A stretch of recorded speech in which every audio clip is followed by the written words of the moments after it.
Some of the championship season magic returned to Fenway Park yesterday as David Ortiz and Mike Napoli hit back-to-back home runs for the Red Sox' 5th walk-off win of the season.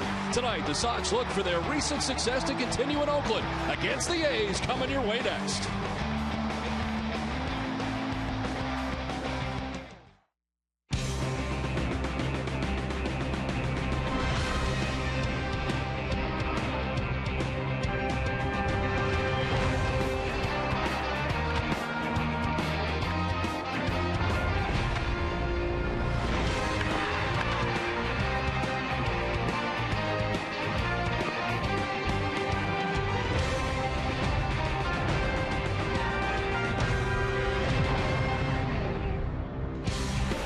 Welcome to O.co Coliseum in Oakland, California. It's game one of a 4-game series between the Red Sox and the Oakland A's.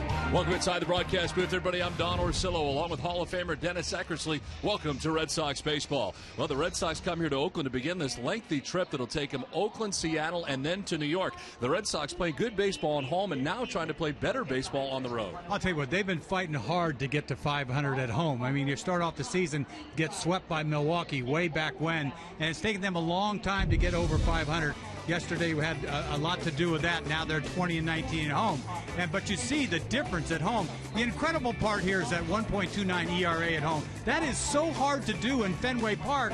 And then you see what they've done on the road. Just totally opposite. You know, that's a place to score runs, and their pitching has been outstanding. But on the road, it's been totally different, and they've got to make a difference going into Oakland, where they have trouble over the years, and Seattle, the second best pitching in the American League, and then New York. So they have their work cut out ahead of them right now.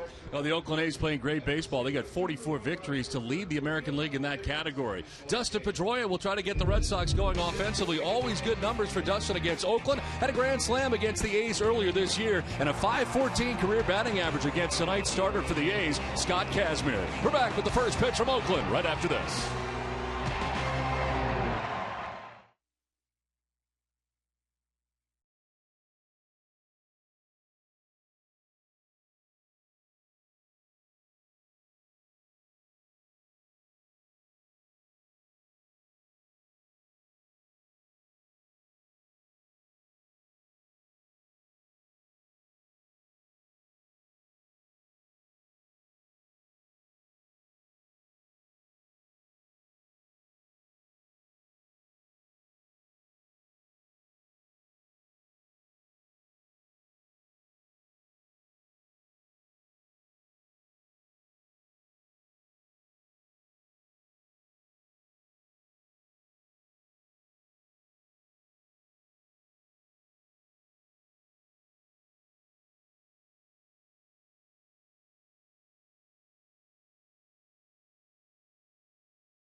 Southwest Airlines.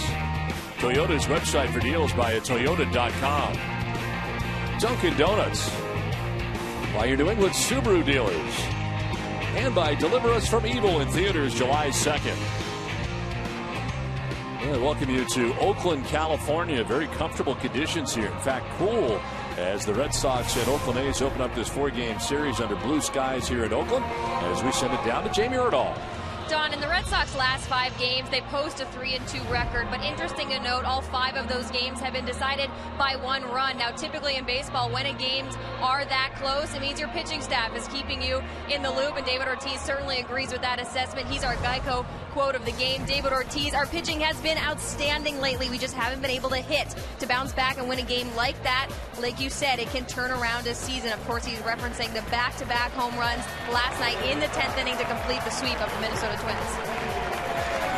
All right, Jamie, thanks very much. David Ortiz not in the lineup tonight as the Oakland A's take the field here tonight in Oakland. As they do, let's check out the Red Sox starting 9. Brock Holt back at the top of the order for the Red Sox in right field with Xander Bogaerts at third base batting second. Dustin Pedroia at second base with Mike Napoli at first base in the cleanup spot. Of course, the game-winning walk-off home run yesterday at Fenway. A.J. Pierzynski is the DH tonight with Johnny Gomes in left. Stephen Drew at shortstop bats seventh. Both catchers in the starting lineup as David Ross does the catching. He bats eighth. And Jackie Bradley Jr.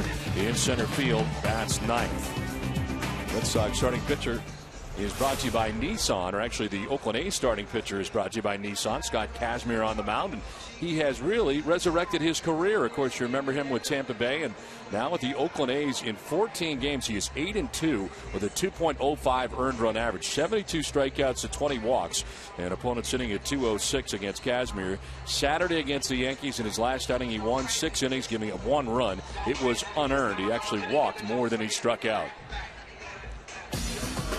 Here's the defense for the Oakland A's from third to first. Josh Donaldson, Jed Lowry, Alberto Callaspo, and Brandon Moss. In the outfield left to right, Yoenis Cespedes, Coco Crispin, Stephen Vogt. The battery tonight, Derek Norris does the catching for Scott Kazmir. The A's are 11th in the American League in fielding percentage. The umpiring crew, Phil Cuzzy has got the plate tonight, calling the balls and strikes with Jerry Davis, the crew chief, at first base. Quinn Walcott is the umpire at second, and Greg Gibson, the umpire, at third. So here we go to begin this lengthy road trip for the Red Sox. 4 here against the Oakland A's, 3 against the Seattle Mariners, an off day, and then 3 against the New York Yankees to wrap up the road trip for the Red Sox. Scott Kazmir ready to work, and the first pitch of the ball game is in there for strike one, and we're underway. Brock Holt leading it off per usual and hitting at .329 with a home run and 15 runs batted in. And heck, it has been amazing to see Scott Kazmir bounce back the way that he has here for the Oakland A's. Well, I'll tell you what, I mean, hit the jackpot again. These Oakland A's, they just sort of seem to do it every year. You know, last year was Cologne, right? Cologne had a great year for the A's, and they let him go. I mean, he's up in age, over 40 years old. They go out and get Kazmir, who was out of the game a couple of years ago, turned it around with Cleveland last year and found himself a free agent and found himself a home. Kazmir is so successful for many years with Tampa Bay before being traded away to the Angels at the time. And you take a look at his first 6 seasons where he was, and then the next 2 after that were dreadful. And now back to his winning ways and has figured it out. At one time, his slider was one of the best in the American League. Zips that just off the outside edge at 94 miles an hour, and it appears his velocity is back as well. Well, he used to really get it up there. He was a 2-pitch pitcher for a long, long time. He led the American League in punch-outs one year. 2007, punched out 239 guys. Different guy right now. Uses his changeup a lot, and I think that's what that was right there. Well, Holt strikes out. They got to throw him out and do. So Holt, the first out here in the top half of the first inning. Brock usually stays in against these tough left-handers. That's not a breaking ball. It looks like a changeup to me, down and away, not even close. So 1 down here in the top of the first inning brings up Xander Bogaerts. Hitting at .273, 6 homers and 19 runs batted in. Heck, you look back over the 3-game series against the Minnesota Twins, and you think that they scored 5 runs. It is amazing. If I told you before that series they were going to score only 5 runs, you think they would have swept the Minnesota Twins? Probably not. Not at all. And you're talking about nice warm weather. You think the ball is going to jump out of the ballpark. It didn't jump until the last inning. Thank goodness, because this team would have been in a funk. It's amazing what one game, that one inning can do to a team. 1-0, being 1 hit, and then Ortiz goes deep. I mean, he's hit some big home runs. And we need some home run hitting out of Napoli. That's what's missing out of this club. This club's got 52 home runs. This is not a Boston Red Sox club that you see in the past. I mean, this Oakland A team, they're swinging the bats. They've got 82 home runs. You know, you take Ortiz out of the lineup tonight, and there's not a lot of power in this lineup. I hope Mike Napoli can get it going here, but certainly needs the protection of David Ortiz. But Pedroia bats third in the order tonight as Bogaerts fouls it back. Now, David has not had much success against the lefty Scott Kazmir, so he is taken out of the lineup for the first game and certainly available on the bench tonight for John Farrell.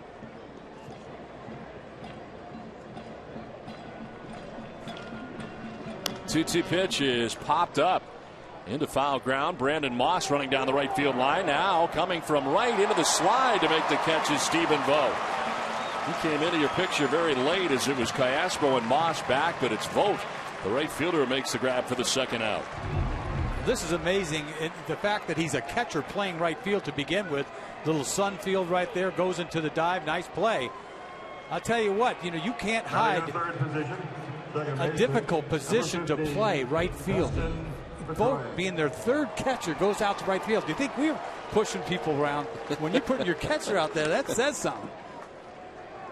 Now 2 down here in the first inning, and it brings up Dustin Pedroia. And you take a look at this Oakland A's team. They have the most wins in Major League Baseball to start the night. 44 victories, 44-28. They have a 5-game lead over the Angels in the West. And again, Bob Melvin doing a terrific job here for the Oakland A's again. He's a team the last 2 years. As tonight's key matchup is brought to you by Honda. Start something special with a great deal on a Honda. Enjoy at 5-14 with a home run against Scott Kazmir in his career. Slap foul off to the right. Heck, you think about this Oakland A's team the last 2 years. Good enough to get to the postseason, but in each instance beaten by the Detroit Tigers in the ALDS. Boy, do they owe Detroit something? Or they owe Verlander, first of all. He's beaten them twice in Game 5s, and this is their year. I mean, they've been doing this since about midway 2012. They turned it around, and they haven't stopped. Pedroia strikes out looking. 2 Ks in the first for Kazmir. Oakland A's are coming up.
Coming up here in the bottom of the first, and they deal with tonight's Red Sox starting pitcher, presented by your New England Audi dealers.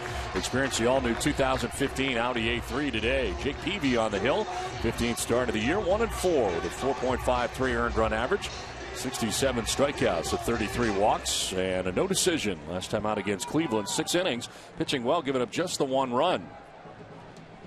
He's not won since April the 25th, and here is former Red Sox center fielder Coco Crisp. It takes ball 1. They're hitting at .282, 5 homers and 23 runs batted in.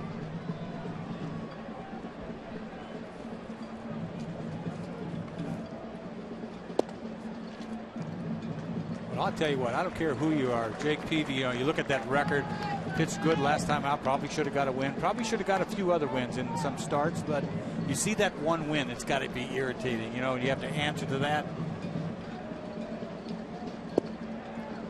And the longer he goes, the worse he kind of gets. As I mentioned, he's not won since April 25th. I mean, that's hard to do. I mean, even if you're pitching poorly, you get lucky one time and you get a win. But I'm telling you, last time out, he kept the ball in the ballpark, which has been a problem for him a lot.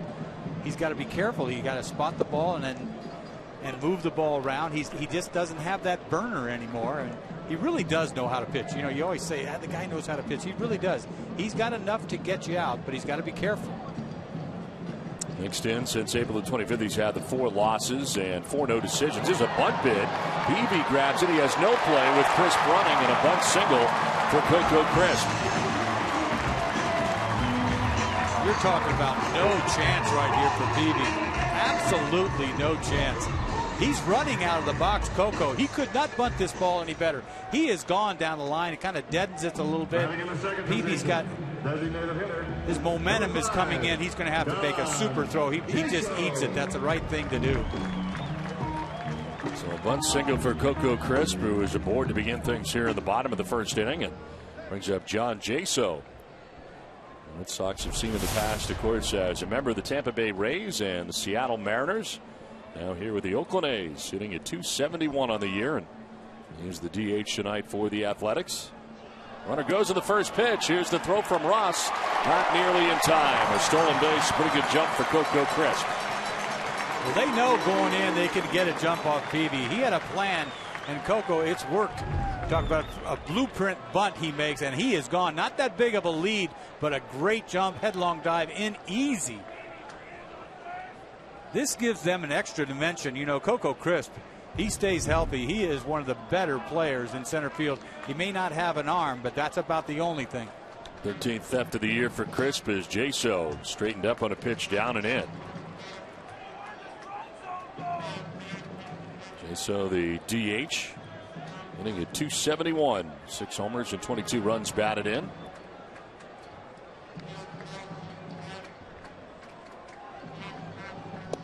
Swing and a miss on a pitch down, and he is down in the count 1-2. I think that's his best pitch to a left-handed hitter. He's got to set it up with a fastball in, but this changeup is nasty to a left-hander. This is the first time Peavy has dealt with the Oakland A's since 2012.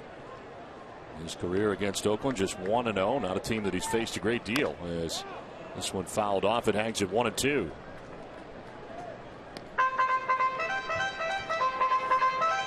As we all know, a happy staff equals a productive staff. There's no better way to show your employees a good time than treating them to a night at Fenway Park. Go to redsox.com/groups to book your company outing now. One single for Crisp, a stolen base has Coco at second. As Jaso fouls it off and stays alive here, 1-2. He's just trying to pull that ball, get the runner over. Another sinker out of the zone. Where else can you see a club DH a catcher? I mean, that's hard to do. I mean, you have to have 3 catchers to do it. We've got 2 catchers in the lineup. Got Norris on the bench. I mean, this is a very unique club, the Oakland A's. On the ground foul. We started to talk about the Oakland A's and Bob Melvin, who's done such a terrific job with this Oakland A's team. They seem to really enjoy playing for him. They really do. I mean, he mixes and matches. Everybody's involved. I mean, I think that's the way baseball is now anyway. And then none of the set lineups anymore. A lot of platoons going on. But they take it to another level over here. Jaso on a lengthy at bat will take a pitch up top. He'll see an 8th pitch in this at bat.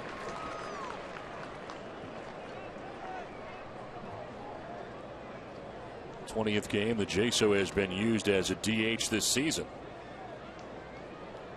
You got Vode in right field. You got Derek Norris catching. All the catchers involved here for the A's, and Ross going back and forth with Peavy. Well, you know that. You can't see. It's amazing how he's. Every time you talk about painting your fingernails, and then that's not even good enough sometimes.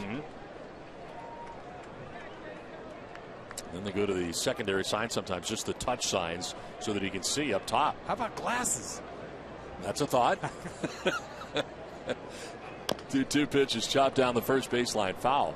Now, he may be like you, though. I mean, it's all about style. Yeah, you really want to wear glasses? I was thinking the same thing. I mean, I'm too cool to be wearing glasses, but I'll tell you what, you can't see.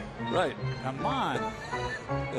You never can, though. And in some stadiums, the darker they are, the tougher time he has seeing in there. And you really see him squinting a lot, trying to see what the catcher signs are. I think he said the best he can get is 40-20. Is that something? Something like that. It's never going to be. Not great. No, it's not. And I guess he's lived with it a long, long time, but I'd be worried if I'm the catcher. This will miss inside. 10th pitch of the at-bat coming up. Boy, he's featured a lot of soft stuff tonight. Not real proud of his cheese already.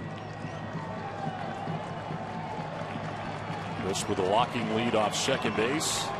Payoff pitch.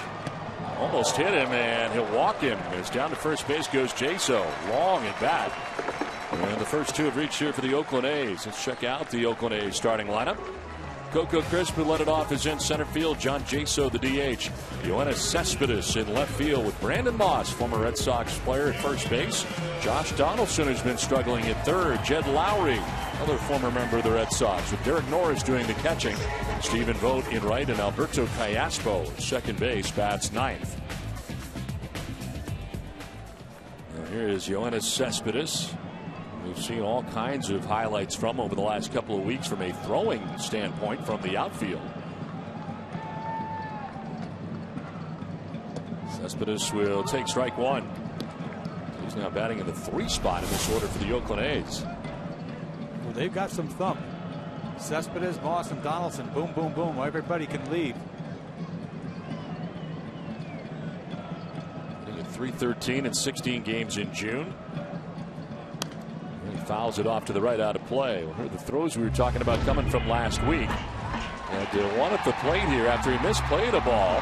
Actually, in both cases, he misplayed a ball, but this one, the throw to the plate to get Howie Kendrick all the way in the air from the warning track in left field. And the second one was getting Albert Pujols.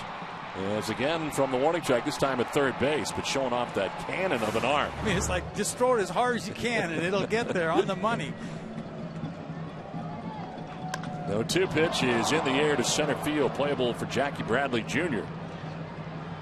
And he'll put it away for the first out. Chris doing some dancing, but he returns to the bag at second, 1 away. So 1 down, 2 on, and Brandon Moss coming up here for the Athletics. Moss with 17 home runs on the season, 55 RBIs. And a .263 average. This is part of the thump you were talking about with the Oakland A's. And then you got a modified shift, because you'd love to just really shift right here, but you can't. This guy's dead pull, and I mean, he can leave. Ranks third in the American League in RBIs with 55. Fourth in home runs, and he lines out to short. It'll be 2. So the alignment worked out pretty well. Stephen Drew able to reel it in, turns it into a double play. Scoreless after 1.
Top half of the second inning, scoreless as Mike Napoli leads it off for the Red Sox, and Napoli takes strike one. So Napoli, Pierzynski, and Gomes to face Kazmir. Kazmir with a 1-2-3 first inning. So the numbers for Napoli, yesterday picked up his 7th home run of the year as part of the walk-off back-to-back home runs for the Red Sox against the Twins. Twins closer Glenn Perkins not available yesterday, and Casey Fiend had to come in and pitch. It turned out to be dreadful for the Twins. Well, he took 3 big hacks and he caught him on the 3rd one. As Napoli takes the strike. Let's take a look at our Chevy key player, Mike Napoli. In the month of June, has played 11 games with a .300 batting average. Double 2 homers, 6 RBIs. And a swing and a miss. Napoli strikes out. It's already the 3rd strikeout for Scott Kazmir. Let's check back in with Jamie. Don, we have tonight's poll presented by the new Scion TC. Which is your favorite California attraction? Sox 1 for Disneyland, Sox 2 for Hollywood, Sox 3 for Wine Country, and Sox 4 for Yosemite. Text your answer vote to 536-536. Message and data rates may apply. Text help for info and visit NESN.com/terms for terms and conditions and a privacy policy. Eck, did you have one of these favorites when you were playing here? Many years ago, Wine Country, but that stopped. That ship has sailed. That ship sailed a long time ago. This is out to right field, and it's going to be a gapper run down by Vogt as Pierzynski has to throw the brakes on around first base. Nice play out there by Vogt to get there because it looked to be a sure double, but Pierzynski pulls up. First hit of the game for Boston. You take your head away from this game, you're going to miss a swing by A.J. Pierzynski. You know, talk about first pitch swinging. Up breaking ball. He just hits this ball in the gap, and you're thinking 2 all the way, but it kind of comes up to Vogt, and he gets it in. Obviously, A.J. can't run, can't attempt to go for 2. So 1 out, 1 on, and Johnny Gomes coming up, former Oakland A. .235 with 5 homers and 25 runs batted in.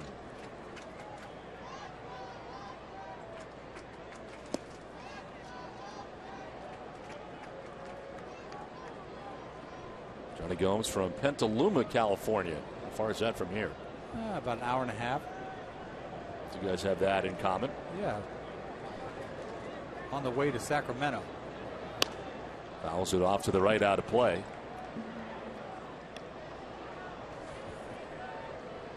Of course, Johnny Gomes a couple years ago when he was here with the Oakland A's, the Petaluma Little League team was a finalist nationally, and he wanted to make sure that those guys got to go and chipped in along with the Oakland A's to make sure that team did travel. A lot of times the Little League teams, the area can't afford to be able to send the team along with their parents and everybody else, and he was part of that here with the Oakland A's a few seasons ago and a big part of the community while he was with the A's, and now everybody in Boston kind of knows what kind of guy Johnny Gomes is as a member of the Red Sox. Totally. And you talk about Yosemite. I don't know about you, but I'm not Johnny Camper. You know, I can't play this camping act. I just don't play it. I'm definitely not Johnny stay overnight out in the tent guy. No, there's no way. Can't do it. Yeah. But it's beautiful up there. I've been up sure there. It is. But I'm not camping. No. Not staying there overnight with the bears and the snakes and everything else.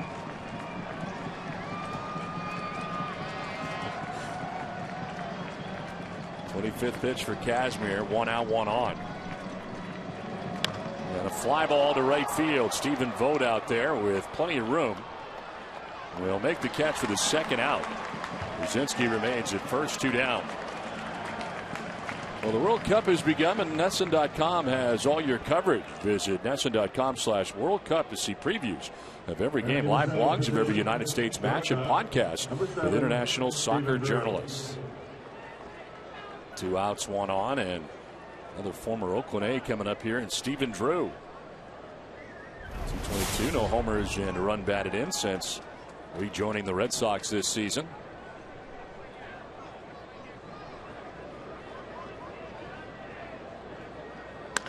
Ground ball foul outside of first. you don't see a lot of players with glasses, do you? I mean, you see Steven doing it. Yep. Eric Sogard, a guy who plays here for the Oakland A's, second base. All kinds of attention. Sogard, yes. didn't he? He's got big glasses. Yeah. They're like, kind of remind me of Darryl Porter back in your era. The Kansas City Royals You just catcher. don't see it very often. There it is, Nerd Power. A sign here for him. Be nice if he could hit 300. He's hitting 200 right now. He'd have with more the glasses. Power. Yeah. Drew can't hold up, and he's down 0-2. I'll tell you what, Cashmere's got some great off-speed stuff. Slider, changeup. I mean, he's loving it. You see this breaking ball down and away. Funny swings.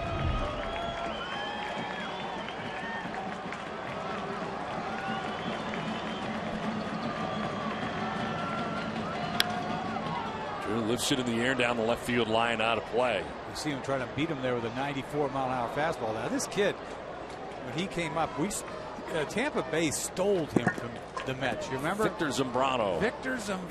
It's like the Mets fans are going, what are you doing? This kid, this left-hander, first-round draft choice.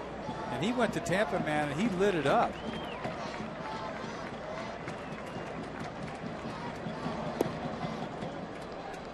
But boy, has he become a pitcher. I mean, we saw him last year in Cleveland. I didn't think too much of it, but I guess Billy Beane did. He gave him a 2-year deal for $20 million. Kind of a surprise.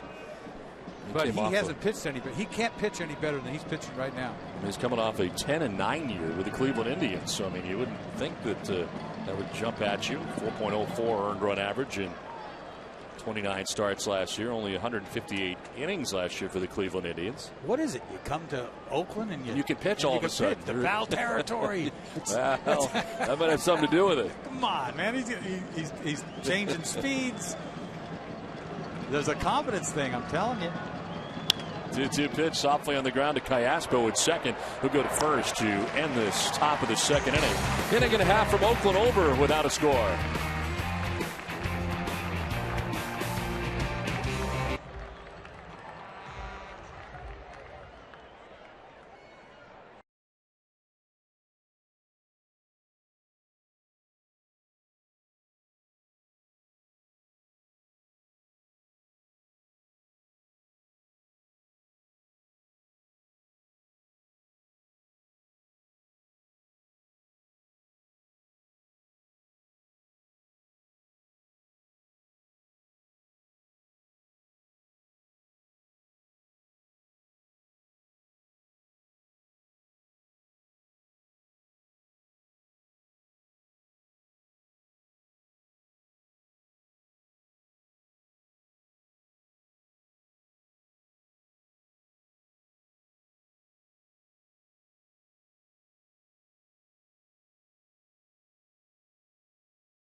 Bottom of the second inning back in Oakland, and this is lined to left very quickly and off the top of the wall.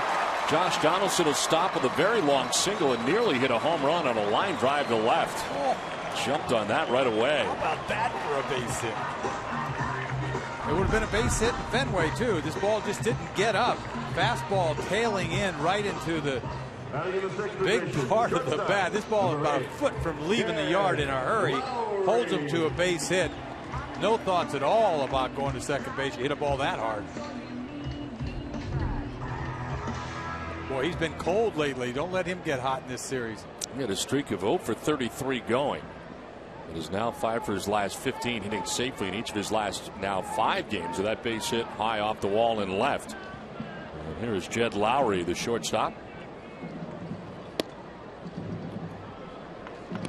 Peavy allowed a bunt single and a walk to begin the first inning, but quickly get out of it. Got a fly out from Cespedes, and Brandon Moss lined into a double play to end the first inning.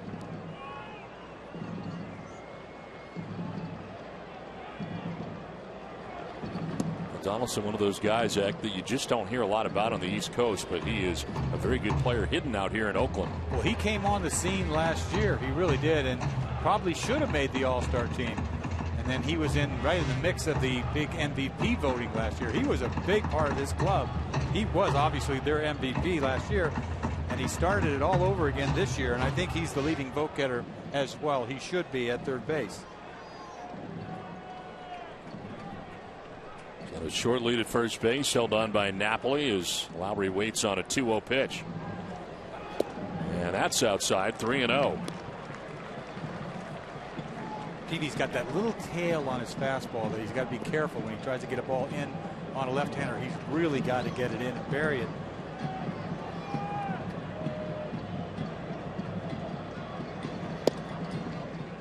In there for a strike. You talk about a guy who has changed himself as a pitcher, now having to pitch not with the gas that he used to have. You want to see ground balls from Jake Peavy now, not fly balls. He had that home run issue going on for several starts. He was walking a lot of people early in the season too. We haven't seen that recently. Down the left field line, foul. That'll get out of play. Fans, you can test your Red Sox IQ right now at the MLB Preplay mobile app. Download for free and start predicting every at-bat of every Red Sox game all season. Tonight, Preplay predicts Jake Peavy will go 6 innings, allow 4 earned runs, 8 hits, 1 walk, and 5 strikeouts.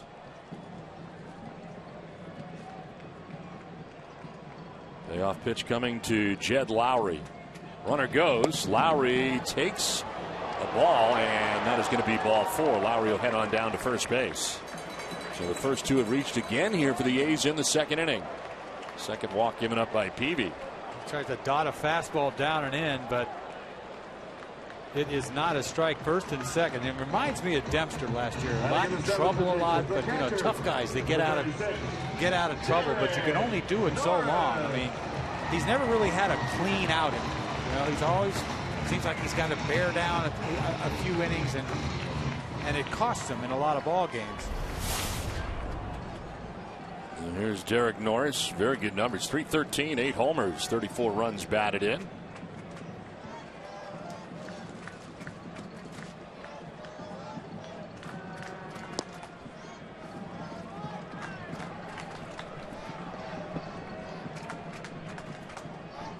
That's 4 games. He is 7 for 14 with 3 doubles, 2 home runs, and 8 RBIs in the last 4 games.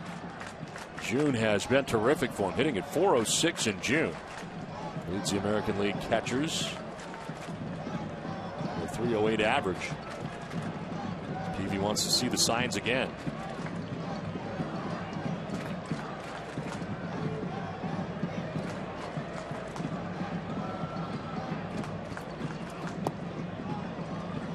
It's behind again here, 2-0. Right guy up here, the Oakland A's, hitting at .383 with runners in scoring position. These guys just don't hack either. I mean, they lead the league in walks. I mean, they all give good at bats, just like the Red Sox. There's a strike, and it's 2-1.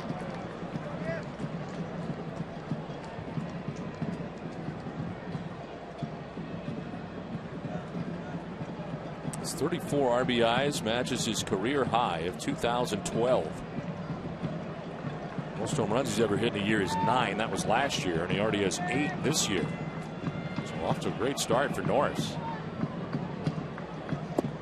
Almost got hit, and it's 3-1. Boy, it's kind of scary the way he's attempting to try to get hitters out tonight. His 4th 3-ball count already. It's beyond nibbling.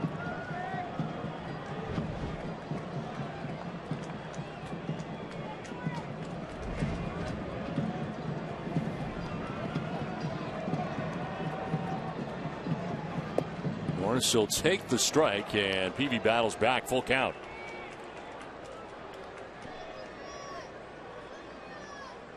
He's probably going to throw him the same pitch, look for a ground ball, just fastball down and away. Donaldson single to begin the inning. Lowry walked, 2 on, nobody out.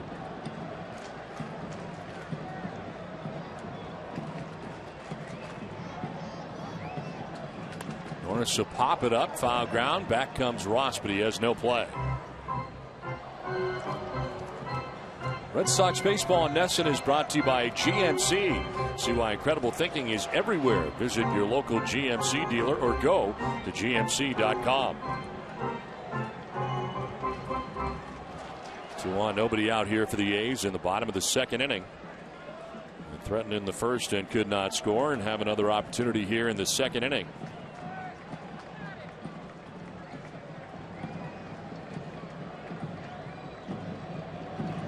Norris grounds it back to Peavy. He'll go to third for an out there. Throw across the diamond is going to be thrown away.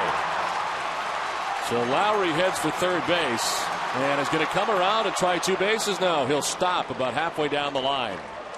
And now it is second and third. They do get the out at third base, able to record the out on Donaldson. What in the world is going on? Trying to turn a triple play, maybe. This is not the right play. I don't get it. You got to go a double play. Back to you. You go to second. You never see this. He goes to, I don't know what he was thinking, but it kind of caught Bogaerts off guard.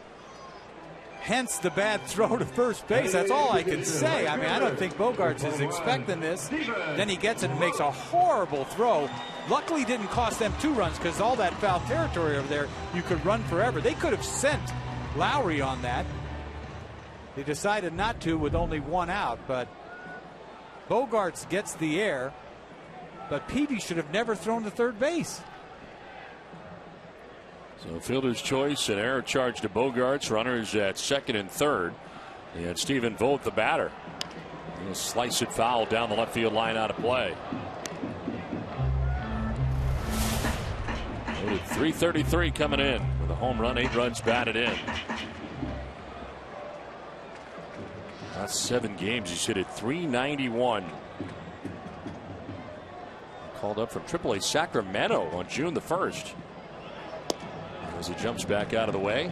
You know, that play reminded me of the 2006 World Series. Remember when the Tigers pitchers were throwing the ball all over the place? That was one play they did, and you never see that.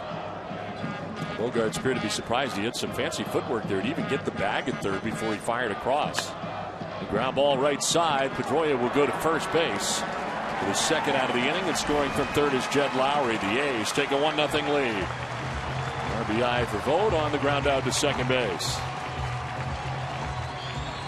2 runs in, they're all going to be unearned. Batting in the 9th position, second baseman. He did get 2 ground balls, one back to him and one that could have ended this inning, because that was a double play ball back to him. I think the game sped up on him. So 2 down, Norris at third base, and Callaspo pops it up into shallow left. Out goes Drew, in comes Gomes, and Gomes is there to make the catch that ends the inning as the A's will leave a runner at third base. But Oakland able to get a run and take a 1-0 advantage. We'll get the list when we come back to Oakland.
Well, thanks to the Stephen Vogt ground out, the Oakland A's pick up a run in the second inning, take a 1-0 lead to the third.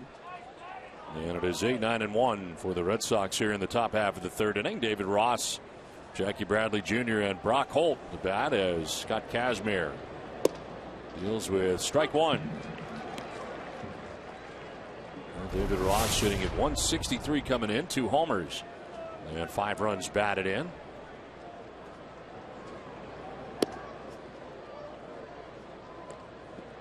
Ross doing the catching tonight for Jake Peavy. Kazmir now has a 1-0 advantage, has given up 1 hit through the first 2 innings. Did you have a particular catcher during the course of your career that you liked throwing to, or was kind of your catcher at any point in time? Well, it's funny, you know, doing the game up here. Ray Fosse does the games for the A's, right down the booth over there. Threw a no-hitter with him several zillion years ago. And next thing you know, he was my catcher. That was it. Whether I liked it or not. No, he's a great guy. We're good friends.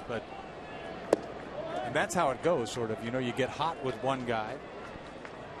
Now with Fisk, I mean, he's playing every day, so you better get used to him too. He's your guy. And he was my favorite catcher, Fisk, without a doubt. One of the greatest catchers ever. This is lifted foul down the right field line. Will get out of play. Jack White has announced that he will bring his 2014 World Tour in support of his new record Lazaretto to the Bleacher Theater at Fenway Park on September the 17th. Tickets go on sale tomorrow, June 20th at 10 a.m. at redsox.com/Jack White. It's a limited capacity show, so don't miss out. Right back to Kazmir. Throws to first in time to get David Ross for the first out of the third inning.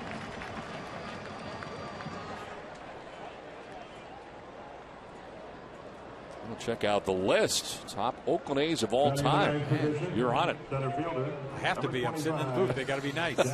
Right? Ricky Henderson, Jim Catfish Hunter, and Reggie Jackson. Now, there are retired numbers in this place, and they are the biggest retired numbers of any place in Major League Baseball. I love it. They don't get bigger than that. You can't sit there. You don't want to sit up there. This place is humongous out there. You think about it. I mean, I love the fact that that's there. It's not just sitting on the fence. He's out to center, hit well. Coco Crisp going back, and that ball is off the wall. Crisp will play the carom, and into second base goes Jackie Bradley Jr. with a double. And they will get out of here to left center field. Boy, did he put a swing on this ball. I tell you, this is what we're looking for from Jackie Bradley. If some pop the other way, see a fastball he leaves out over the middle, and he is all over it. Short hops the center field fence. Double easy for Bradley Jr. We haven't seen that in a while, especially off the left-handed pitcher. So it's second base with one down, and it brings up Brock Holt. And grounding out to the first baseman, Brandon Moss, in the first inning. He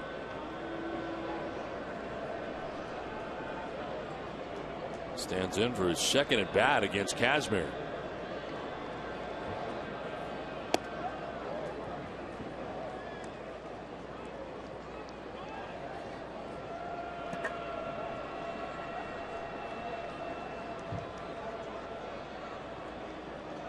Kazmir coming in with a record of 8-2, 2.05 earned run average.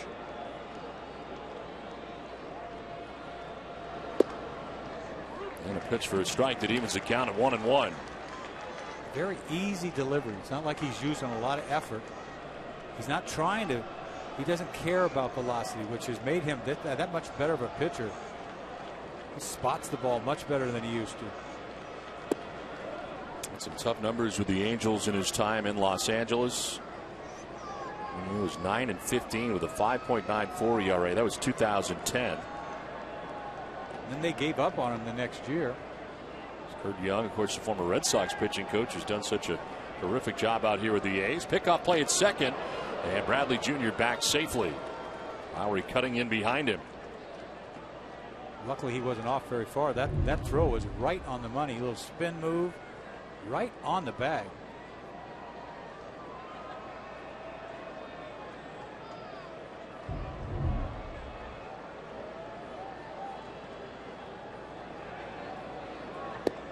Holt will take the strike. 2 balls, 2 strikes. That's a big outside corner. Phil Cuzzy's got the plate. Holt asking about that outside corner.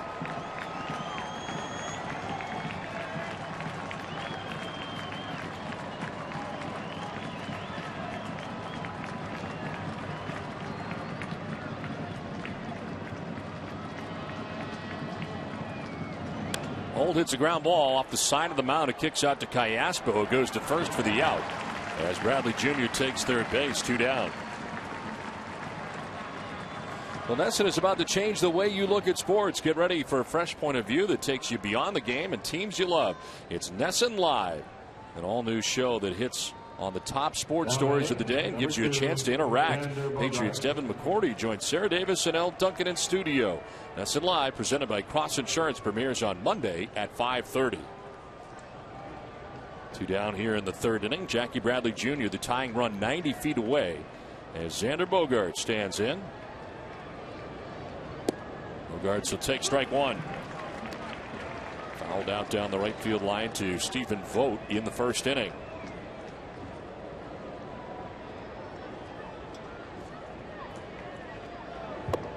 In the dirt and picked by Norris. See him start him off with a little change up away, and then a hard breaking ball down and in.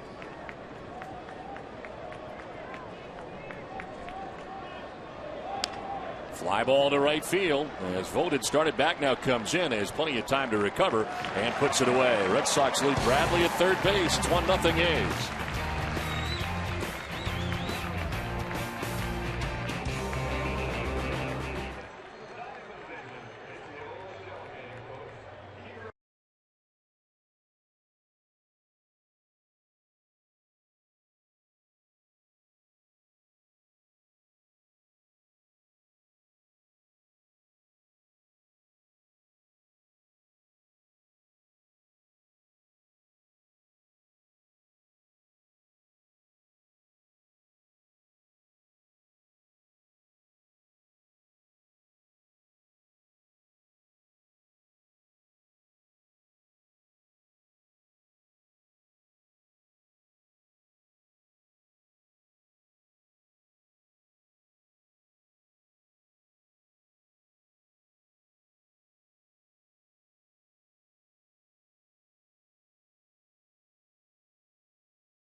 One to nothing. The Oakland A's have the lead over the Red Sox. We head to the bottom of the 3rd inning. Top of the A's order, Coco Crisp.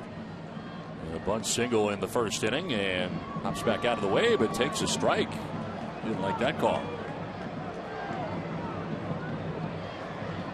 This gets the corner, the bottom corner, but by first sight you think it's down and in.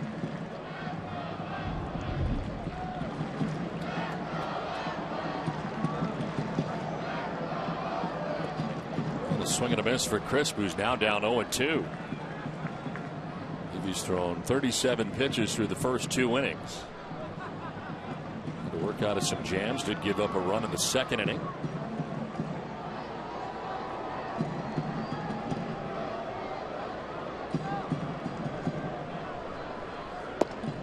Outside for ball, 1-2. What a totally different Peavy, you know, curveball, changeup. Change-up.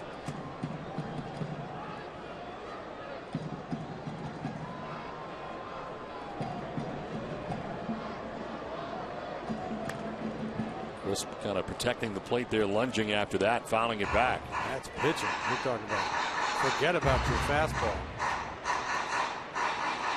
He's trying to get out.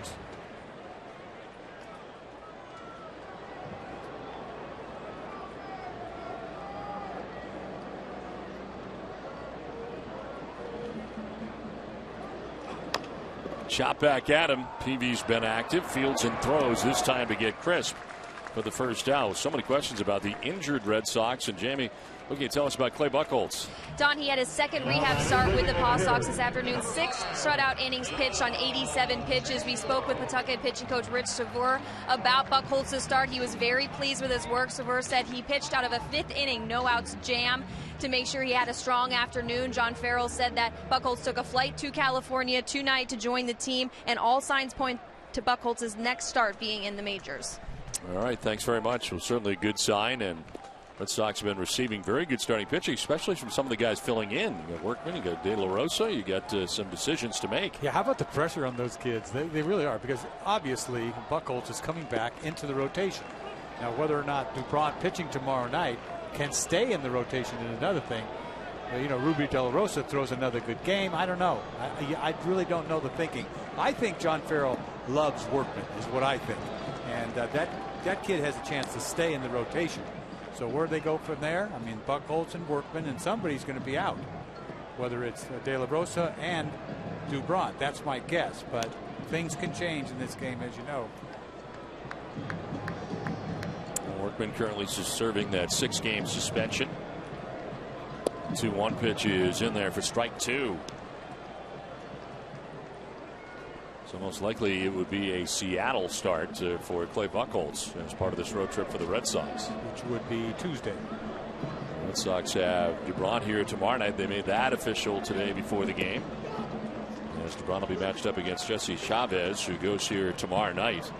To Ruby De La Rosa on Saturday, John Lester on Sunday in the finale of this 4-game series, and Dubron traveling with the Red Sox out here to Oakland.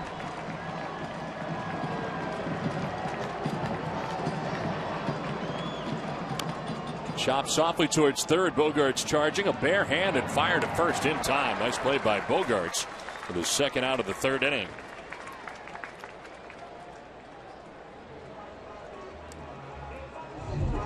He could get some ground ball. It was really an easy play for him. That ball just sort of popped up for him. Went with the bare hand. Had all the time in the world. Threw across the diamond. 2 down, 4 in a row, retired by Peavy now, and to bring up Yoenis Cespedes. Flied out to center field in the 1st inning, 0 for 1.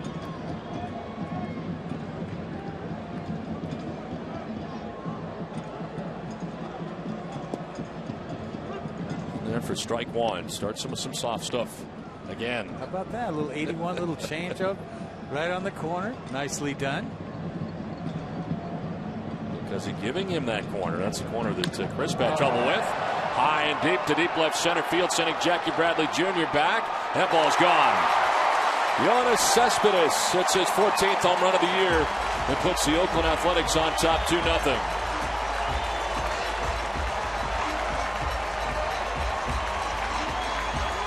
Got a little cute right there. A little changeup down and away, and then he throws him a fastball cookie, and he loses it. You see this fastball just splits. There's nothing. It's not moving. It's belt high, and this guy's got major power. Nighttime, the ball doesn't carry, but he smoked that ball. So a 2-0 A's lead.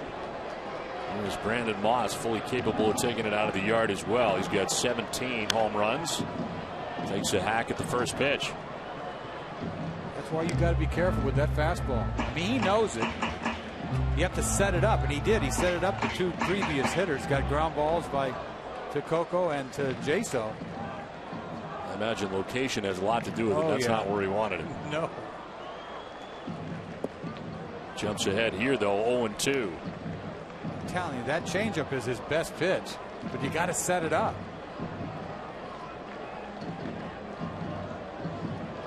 Red Sox in a shift on the right side on Moss, this time a full shift, and Pedroia in short right field.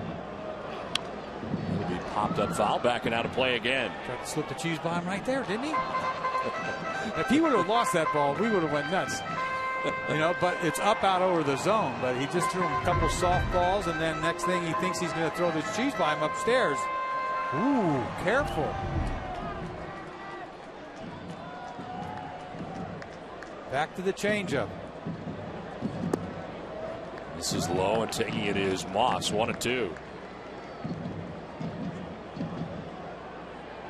So Peavy gives up a run in the second, a run so far here in the third.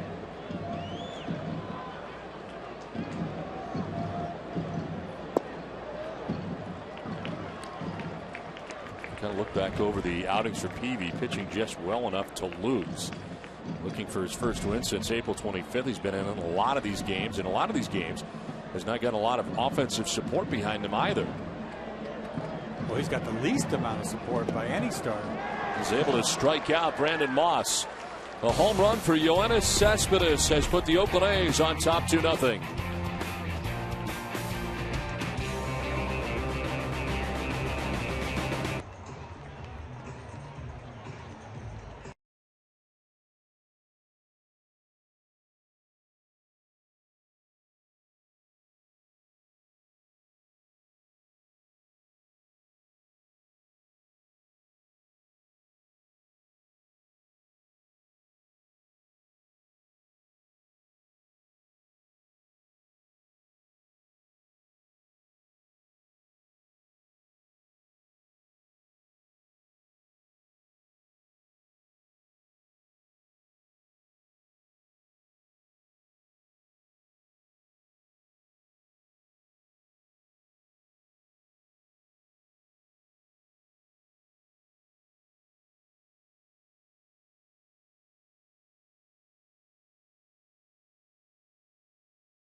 Top of the fourth inning back in Oakland, 2-0. The A's have the lead as Dustin Pedroia takes strike one from Scott Kazmir. Pedroia struck out looking in the first inning, 0 for 1. Kazmir with 3 strikeouts through the first 3 innings. As Pedroia chops it down third baseline, picked on the backhand by Donaldson. Good throw across in time to get Pedroia for the first out of the inning. From technologies that make your life easier to people who care about your community, Eastern Bank is committed to putting you first. Learn all the ways Eastern Bank puts you first at easternbank.com. Nice play by Josh Donaldson to the backhand down that third base line. He's turning himself into a Golden Glove third baseman, a former catcher. He's some kind of player. He's got the first out here of the fourth inning, and it brings up Mike Napoli. Napoli struck out swinging in the second inning.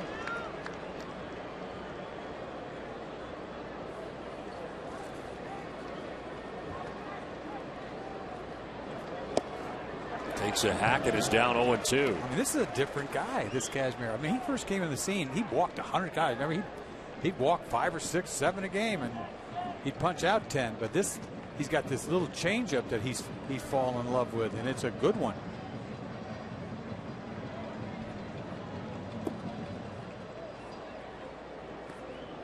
You're right about coming to Oakland, though. It seems like they kind of feed off each other as far as the pitching staff goes. A little bit of competition, trying to do better than the guy the night before you, and they just keep running good pitching out there. They lost 80% of their rotation. 4 out of the 5 guys are gone. It's unbelievable. A year later. And then they go in the draft and they get Sonny Gray, right? Mm-hmm. He's their terrific he's last their year ace. in the postseason. In fact, I think he was drafted right before Barnes. I think we had the choice. I don't know if we had the choice to get him. I don't know what it is, but that close to getting a guy. Now, we don't know what Barnes is going to be. He may be a great pitcher at some point, but look at the return they're getting from Sonny Gray. And there's that changeup again. I'm telling you, it's nasty. I mean, you get swings like this on this changeup. It's not even close. This ball's down and away, and he's way out front. Second time he punched him out on a changeup. Sonny Gray was matched up twice last year up against Verlander in the postseason. Of course, the A's losing the ALDS, but not because of him. He pitched great. This guy's Studley do-right already. He only got a year in the big leagues. 2 down in the inning. A.J. Pierzynski takes strike 1. You talk about a yacker. This kid, he's got a curveball for you, doesn't he? Doesn't he? Come to think of it, I remember that. Last time you and I were here was in Oakland doing the playoffs. And he was throwing yackers. He was throwing yackers. Too bad, though. I'll tell you what, Verlander stuck it to him. But this kid, you know, as young as he was, to take that ball, man, I was feeling it for him. This is off of Kazmir. Stay with it and throw to first base. A seed to first to get A.J. Pierzynski in to end the top of the 4th. 2-0 Oakland.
Kazmir's got a 2-0 lead. The Oakland A's do as we head to the bottom of the 4th inning.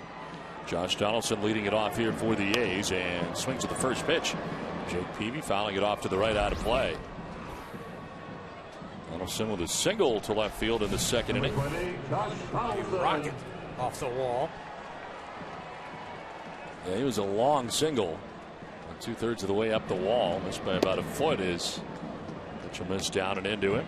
You got to feature that pitch here and there. I mean, you got to make them move their feet when you're featuring kind of like mediocre.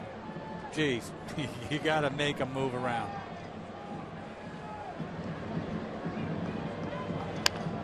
On the ground on third baseline, picked by Bogarts. He throws out Donaldson for the first out of the bottom of the 4th inning. Eastern Bank knows small business keeps our economy and community strong. That's why they've been named the #1 SBA lender in Massachusetts 5 years in a row. Eastern Bank, here, you're first. 1 out in the 4th inning. Jed Lowry coming up. He walked in the 2nd inning. 1 of 2 walks given up by Jake Peavy in the game tonight.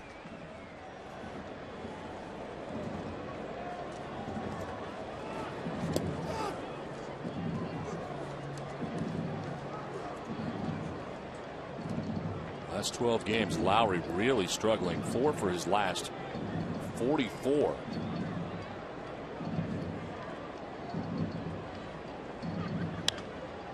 In the air down the left field line, and this will get out of play. The Sox fans, enter the Red Sox World Series ring raffle for your chance to win incredible Red Sox World Series ring prizes. The grand prize is a 2004, 2007, 2013 Red Sox World Series ring. Purchase a raffle ticket and learn more about the second and third place prizes. Go to redsox.com/ring raffle. Lowry had a nice year for them last year. What, drove in 75 runs, played nice shortstop for him. Seem to enjoy playing here after coming to the A's from Houston. Deal that involved Chris Carter, the first baseman. You know, we were talking earlier about Brock Holt getting off, hitting like he did. And remind you guys a few years back when we had Lowry. Remember, he got so hot at the start of the year. You couldn't get him out. Problem was keeping him healthy. Right. Was a big problem. Moves this to left field. Johnny Gomes headed over towards the warning track. Won't get there. One hops the wall, and heading for second base is Jed Lowry with a one-out double. This ball just would not tail back to Gomes. He must have hit it good enough to keep it on a line right in the gap. Fastball away. He's on it, but you think it's going to tail a little bit back to Gomes, and it never does. And it gets over his head. Not even close. One hop off the wall. Easy double for Lowry. One out, Lowry in scoring position at second base. The A's have had at least one base runner in every inning.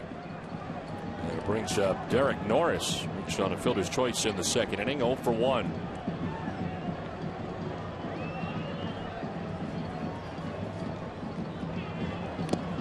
And a swing and a miss for strike one. He'll slip the fastball by him that time. Tricky.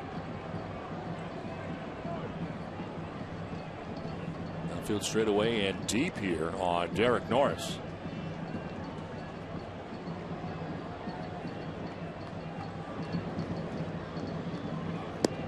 Outside, 1-1.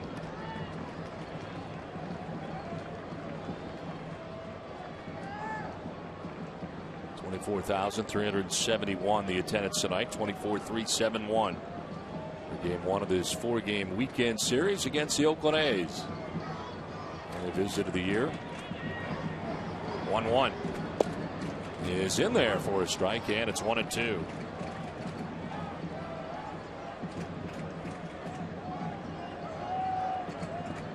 Sox will be back out here again in August, but taking on the Angels next time around on the West Coast trip.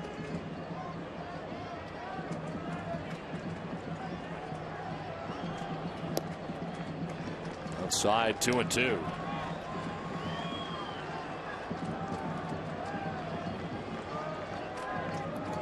Be giving up a run in the second, a run in the third. The home run by Cespedes.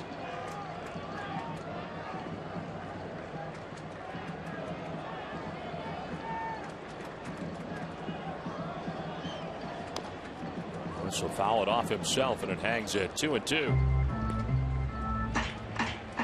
You got a right-handed hitter up there. Usually Peavy in the past had that biting slider, right? That was his put-away pitch. Now he's throwing 2-2 changeups to right-handed hitters. A lot of decisions for this fan on the ballot here. Looking at the American League.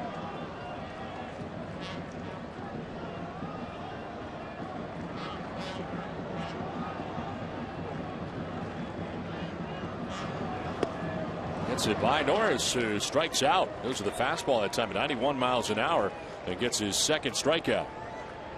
Boy, that looked easy, didn't it? I guess the changeup in the dirt set this up. He had that on his brain, and he threw a fastball right by him. See it.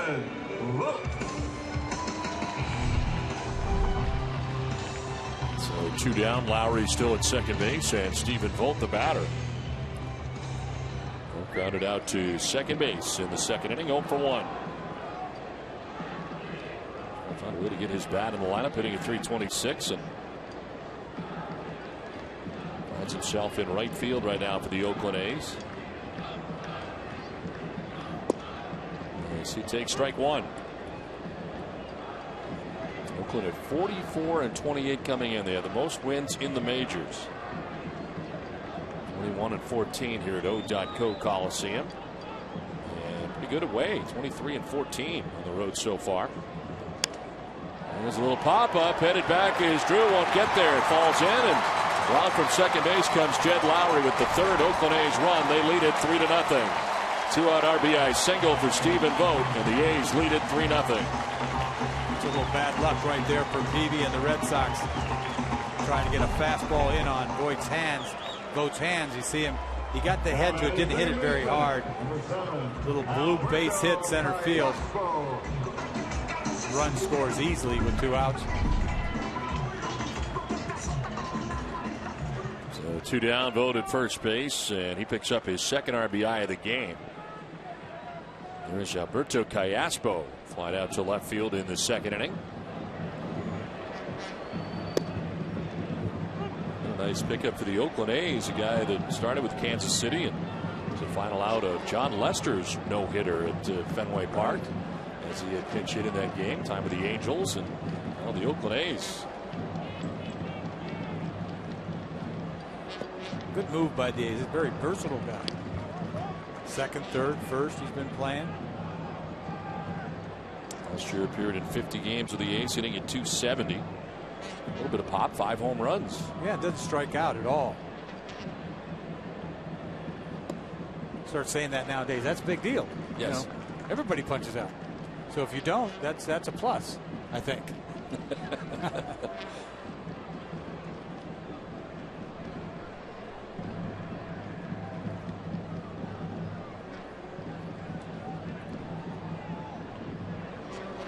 Jumps out of the way and he'll get by Ross to the screen, and to second base goes Vogt.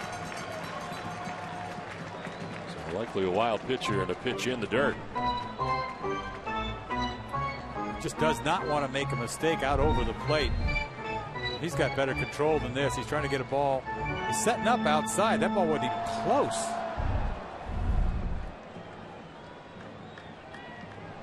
So now Vogt in scoring position with 2 down. Aspo ahead in the count, 3-1.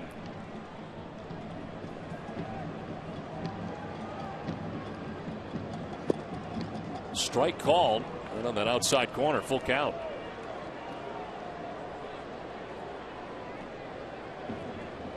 What that was, a little 86 mile an hour, little cutter, backdoor cutter. Making pitches up here. 5th full count of the night for Peavy.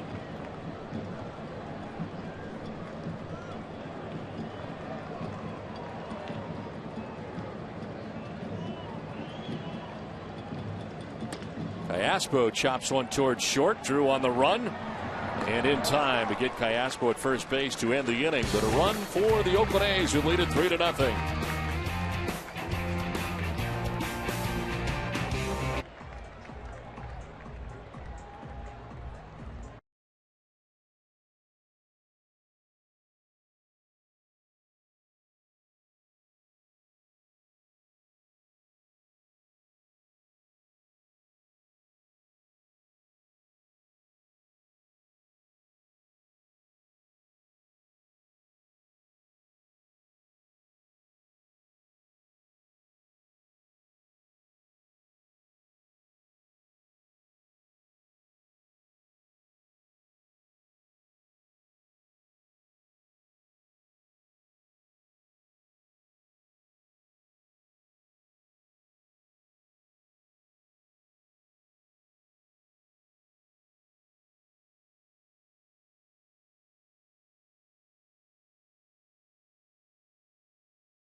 Johnny Gomes.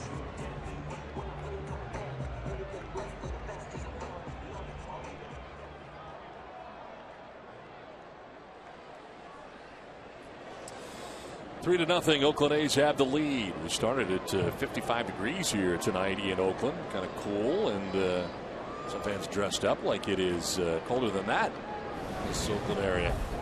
As we head to the 5th inning, leading it off is Johnny Gomes, Stephen Drew, and David Ross to bat. We have warm days here, but generally pretty cool nights. It's so much different in the valley. You just go over the hill. You can't see the hill from there because of that monstrosity sitting in front of us. Mount Davis. But over the top there and into the valley, it's like 20 degrees more. I heard there's some really cool people who used to live out in that valley out there. I heard names like Tom Selleck. Oh, really? Yes, and Dennis Eckersley. And he's styling out there. Jose Canseco and all these really cool people. Yeah. Canseco used to have like a Testarossa. What is it? One of those Italian cars I used to drive. I never sped with him, you know what I mean? But he'd be flying by me on the way home. Drag racing on the way home? He wanted me to. You know, he always wanted to beat you into it. Yeah, I never did. Because he was just a kid, man. I was cool veteran. Yeah. I was mature. Yeah. I already did that years ago. Big meets and Ansons. Remember all the way around when I was a kid. Our pop-up facts have to do with Dennis Eckersley, John Smoltz, only pitchers in Major League history. There, strike three. Johnny Gomes walks away with the 5th strikeout for Scott Kazmir. One down here in the 5th. That is his favorite pitch. You talk about something off speed away. I've been change up, little turn me over change up. Got the outside part of the plate. I mean, that's the difference in Kazmir. Is that change up? One out in the 5th, and Stephen Drew, the batter, rounded out to second base in the 2nd inning.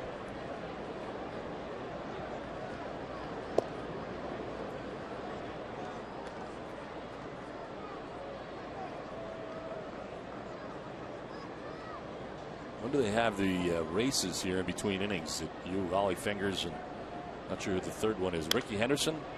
Yeah. Fouled off to the left. We were told here in between innings that you have a pretty good losing streak going. You've won like 3 times all year. Apparently, Ollie Fingers is tremendous. He wins like every night. Well, Ricky's the one that should win every Yes, night. I mean, he runs. None of you really run. It makes no sense to have 2 relief pitchers with big squashes running around. Does it? Yeah, no. Right? What, Reggie should be in it. What, Reggie didn't want to sell his rights? That's what I'm thinking. Come on, Reggie. When we were here in the playoffs last year, they had it in between innings. You were very disappointed by your nose. I think that was the thing that really stuck out. Yeah, as what was most offensive to you. It's flattering that they have something like that for you. But then they drop this, this. It's ugly, man. Look at this guy. The moss is solid, though. Look at the moss. But look at that horn, man. Just Come on. The horn. Look at him. Raleigh can fly. You think Raleigh's got it going on. He does. Right? All kinds of breakout speed. Come on. I mean, it's really nice that they do something like that. Yeah. Yeah, you take what you can get. I'm looking forward to that. I don't know when they have it here. It must be coming up at some point. We'll hope to get it in between innings. Maybe they'll let me win one of these 4 Since games. you're here, you'd think they'd do that. They know you're here. I think they would.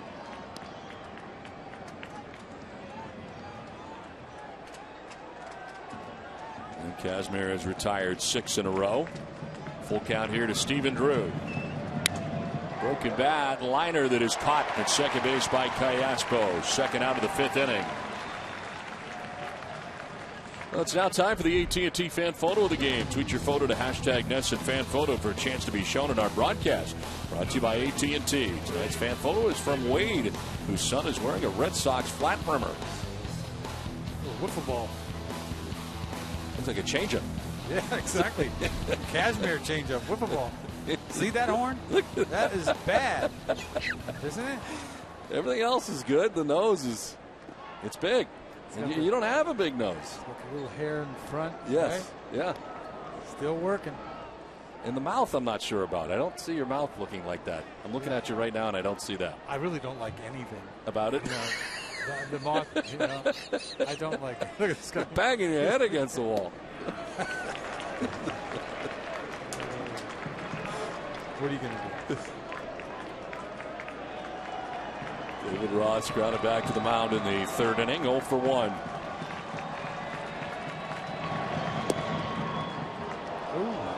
because he was going to lift that right arm up. He's been calling that pitch right there a strike all night in the bottom corner. Looked like he wanted to. Oh, he could easily rung him up.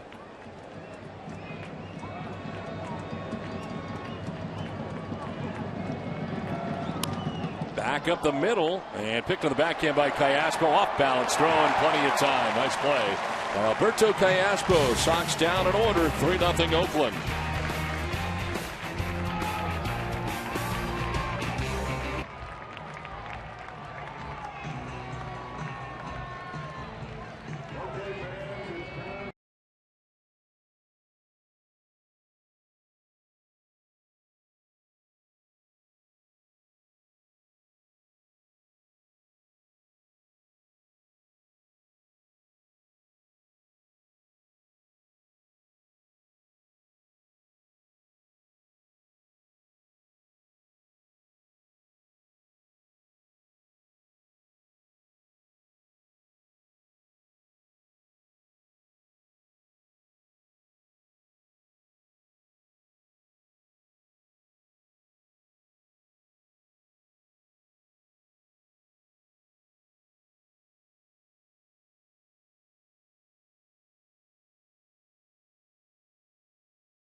As we head to the bottom of the 5th inning.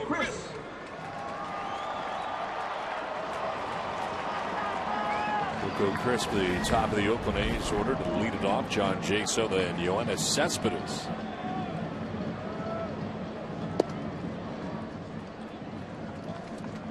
Pitching line for Jake Peavy brought to you by Ace Ticket. 4+, 5 hits, 3 runs, 2 of them are earned. He's walked 2, struck out 2, and this next pitch would be the 80th of his outing. Single runs in the 2nd, 3rd, and 4th for the A's, and this is towards the end of the bat. Napoli with a pick, and he'll flip to Peavy for the out. 1 down here in the 5th inning. The Foxwoods Resort Casino is the official resort casino and proud partner of the Boston Red Sox. Out in the bottom of the 5th brings up John Jaso. Again tonight, Eck, the Red Sox having trouble offensively putting together some runs. They have none so far through the first 5. I know you're talking about Peavy working hard. He's doing what he can, you know, to do as well as he can. But this is just like a replay for him. I mean, he's got the least amount of run support all year out of all the starters. I mean, the other side of this is Kashmir. Kashmir's gotten, what, 6.5 runs a game. I know he's throwing the ball good, but that helps. You know, you go out in the mound, you're up 2-0, 3-0, whatever. But you can't afford to give up another run.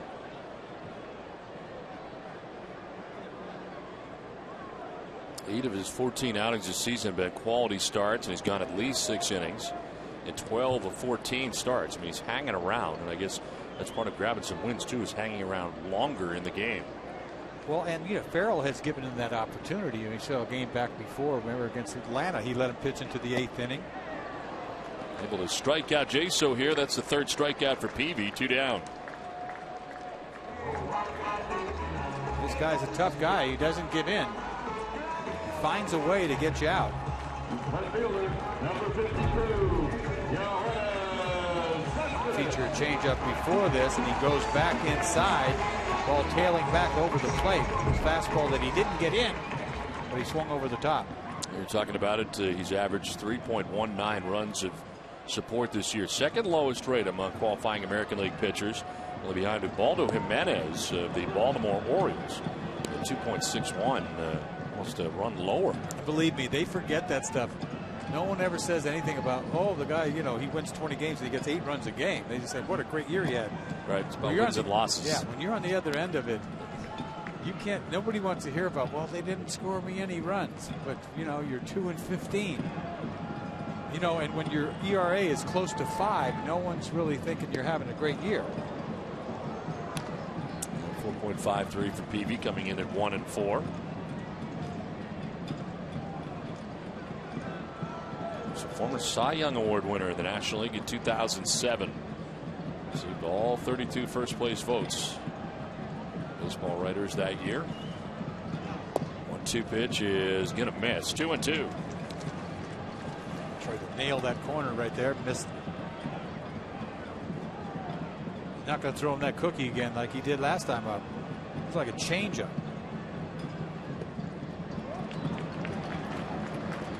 Cespedes fly to center in the first, hit the home run in the 14th inning. Solo shot.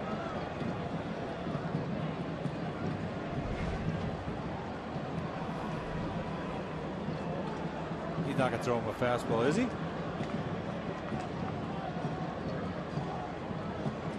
Fastball away. Wow, 3-2. Left it a little bit out over. Foul back, still full count. He takes a healthy cut, doesn't he? Yes, he does. Very strong. Very strong. Yo power. What a Cespedes. Chops it left side. Bogart's going to cut it off barehanded again, and he gets it there just in time. Nice play by Xander Bogaerts. So 1-2-3 inning for Peavy. A 3-0 Oakland A's lead.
Have the lead, and a lot of Red Sox fans here in Oakland on this cool night in Northern California as Jackie Bradley Jr. gets a second look at Scott Kazmir tonight. He doubled against him in the 3rd inning. Kazmir has retired 8 Red Sox in a row since the double by Jackie Bradley Jr. in the 3rd.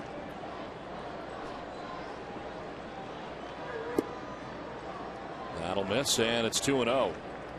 Kazmir with 5 strikeouts, not walked anybody, and given up only 2 hits. The Double by Bradley and a single by A.J. Brzezinski in the second inning.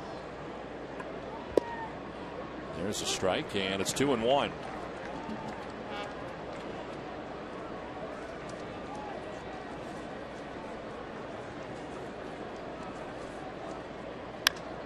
Bradley hits a fly ball out to left center field. Cespedes is over and under and makes the catch for the first out of the 6th inning. Check back in with Jamie. Well, Don, if you want to be like Brock Holt, you should listen to our Tufts Health Plan Simple Tips. The ultimate utility player gives us his tips for staying healthy. The biggest thing for us is just trying to get our sleep. That's the main thing, getting enough rest. But I also like to grab an apple or a banana or something. Try to eat some fruit every day. That is very good advice. I mean, I do a banana every day. I try to. Yeah, I try to do fruit every day. Do you? But sleep is a big deal. I mean, you take a look at last night, for instance. Oh, my goodness. We had a bit of a mechanical problem on the ground for, 3.5 hours before we left last night for the 6-hour flight. So you really got in at about 5 a.m. East Coast time, which you're still operating on when we left. I thought it was my fault. Your fault because you were here. What are you doing here? Take one flight. And we got a mechanical problem. It was brutal. And I thought to myself, even when we got to the hotel this morning, I was thinking, these players, it's been a long time since I played. Yeah. And they make a lot of money and all, but people don't know what they go through. I mean, they don't want to hear it, but that's a grind, man. The left field, Cespedes won't get there. It's going to drop in. Brock Holt with a base hit here with 1 out has Boston's 3rd hit of the night. Now this Saturday, join Billy Costa and Jenny Johnson and me on Dining Playbook and learn my favorite recipe. Also, Brandon Bass, Charlie Moore, and Ray Moore cook with Billy and Jenny. That's this Saturday at 9 a.m. But from a sleep standpoint, I mean, it is tough. I mean, you don't have the turnaround a lot of times is quick for them, and you have to hurry up and sleep. And the one thing you hear from a lot of players is when the game's over and you get back home, you just can't sleep. No, you got this time to the day game tomorrow. You can't shut it down. You need to wind down, which is not always easy. That's a big deal. It really is. And then you think you're going to get a jump on it because you have a day game, right? Yesterday. Right. You're going to get in a decent hour. Beautiful thing. Not so much. Didn't happen. Did not happen. I can't complain because I'm lucky to be here. I take one trip and it's a 10-hour Johnson. You should have been in Australia by that time. Or at least Japan. Yeah, somewhere.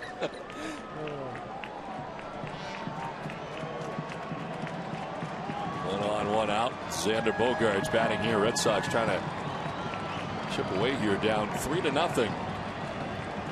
A couple of hits together as Bogaerts fouls it back to the screen. 0-2. Red Sox got to get something going. This has been getting old. It really has. I mean, they have not swung the bats well at all for so long. I mean, we'd be all over this offense if the pitching staff hadn't done what they've been doing. How do you explain it? I mean, you got a lot of the same guys back from last year. Granted, you're missing Ellsbury at the top of the order. Victorino's been out a long time. Fouled off to the right, out of play. I mean, it's the power game, too. I mean, Red Sox over the years have always, left the building, right? I mean, this is ridiculous. 52 home runs. You take Ortiz out of this, you got nothing. I mean, obviously, you're trying to blend in a few young players. But, Pedroia hasn't gotten off yet. We haven't seen that laser show from him yet this year. Check swing by Bogaerts. Foul back. Straight back. I mean, you don't want to point blame anywhere in particular. I mean, it's the whole thing. It's the whole lineup.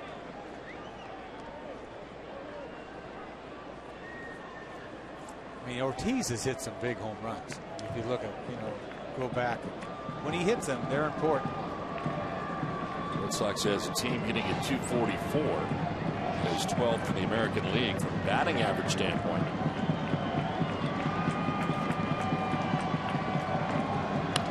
Bogaerts fouling off another, stays alive. You take that 10-run outburst that they had against the Indians, right, last week. Most runs they've had in any game. Yeah, they were doing that regular last year. I mean, you get used to a club, the Red Sox, they're going to score runs, and I believe they're going to get better.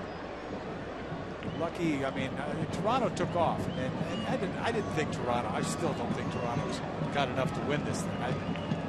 But you've got to have some offense to get there. Blue Jays losing again tonight to the Yankees, 6-4. New York beats Toronto. As Bogart strikes out, fooled again, 7th pitch of the at bat. He was off balance. 6 strikeouts for Kazmir, 2 down. And a lot of them have been this little turn me over changeup. This is ugly, high and away. Look at it, not even close. He set that up with a lot of fastballs away.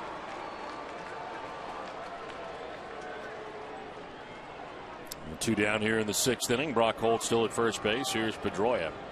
Struck out in the 1st inning, grounded out to 3rd base in the 4th inning.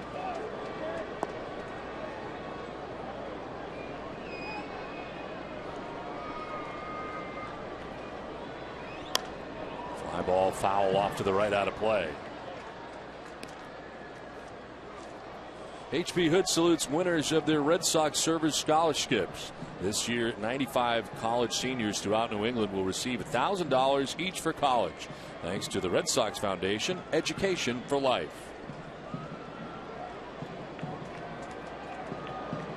2 down, Holt at first base, held on by Moss. On the strike now to Pedroia. Pitch will be the 90th for Kazmir of his outing. And Mike Napoli waiting on deck.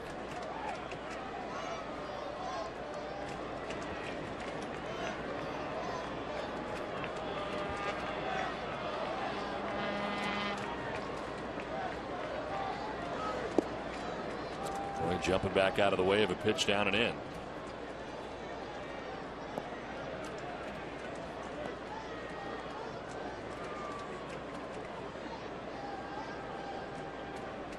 From Woodland, California. I guess that's towards Sacramento as well, right? Yep. Another changeup coming up. 2-1 pitch in the air to left field. Cespedes going back onto the track at the wall. That ball is gone. Home run for Dustin Pedroia. 2-run shot. His 4th of the year, and the Red Sox right back in it. It's now 3-2 Oakland. You ask and you will receive. Here I start getting on Pedroia. Haven't seen that laser show. Well, he picked the right guy. He's hitting .514 coming in off of Kazmir. High changeup. Not a pretty swing, but he gets it up in the air, and he just, Cespedes runs out of room. Give him another step, he would have had that ball, nicked his glove. 2-run shot by Pedroia. Boy, the Red Sox needed that. Just missed it. Checked his glove, too. Thought he might have had it. Just out of his reach. Pedroia's 4th home run of the year, and the Red Sox now trail by a run. We'll finally get to Kazmir here for some runs.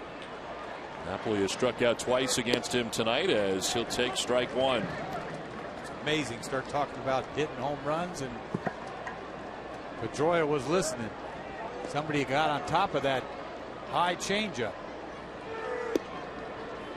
And strike 2.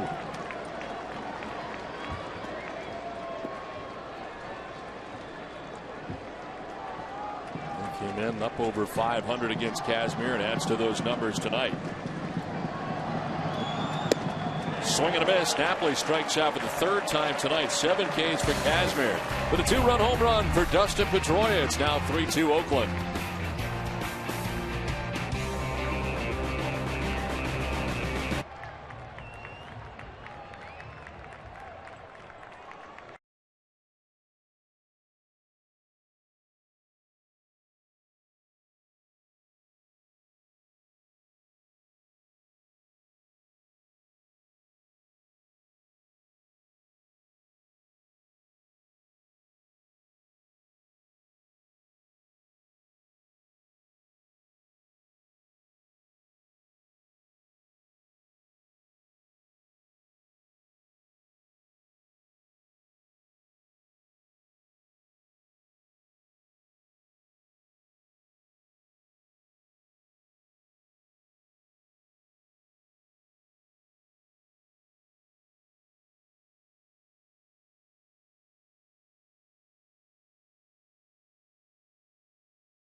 Bottom of the 6th inning, Red Sox right back in it again thanks to a 2-run home run by Pedroia. It's 3-2. And Brandon Moss leading it off here in the home half of the 6th for the Athletics. Moss is lined into a double play and struck out swinging.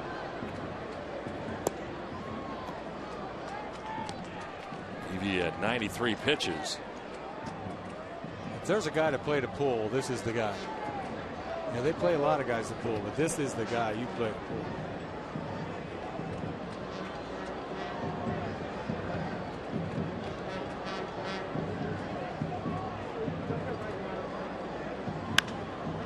It's a fly ball out to left center field. Gomes and Bradley Jr. And it's Bradley who gets there for the first out of the inning.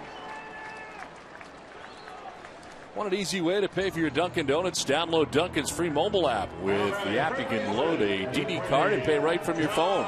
Receive an exclusive mobile offer. Enroll in auto recharge and instantly send DD gift cards. Message and data rates may apply. For full terms of use, visit www.dunkindonuts.com. Red Sox Nation runs on Dunkin'. One out of the inning, and it's strike one to Josh Donaldson. He singled and grounded out to third base. 1 for 2.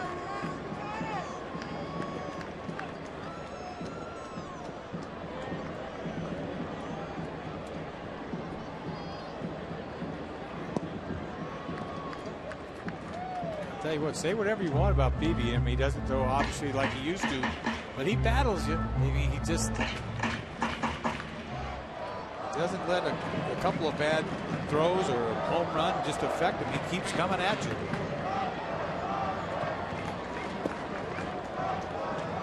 Stands up Donaldson with the pitch in tight.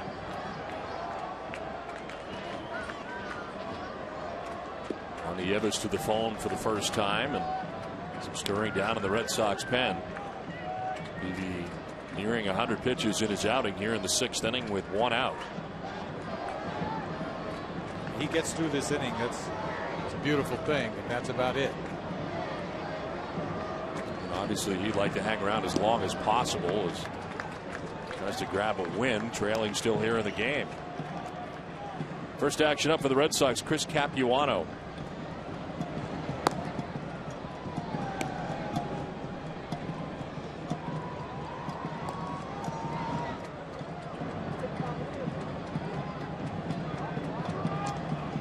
Swing and a miss for Donaldson, full count. That little slider, he has thrown a lot of those tonight.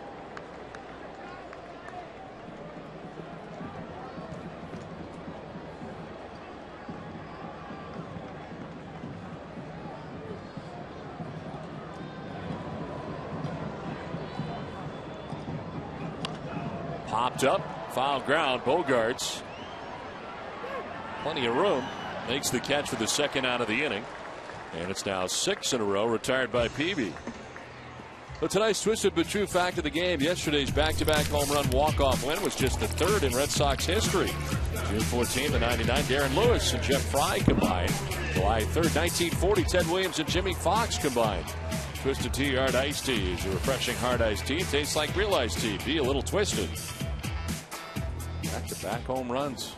Darren Lewis. Yes. And Jeff Fry. Not known for home runs. Neither one of them. Did you play with both those guys when you came back? Yeah, I did. Fry was hurt when I was here. Darren Lewis played center field. That was '98. A little different to Babe Ruth and Jimmy Fox. Or Ted Williams and Jimmy Fox. Wasn't Babe Ruth. Yeah.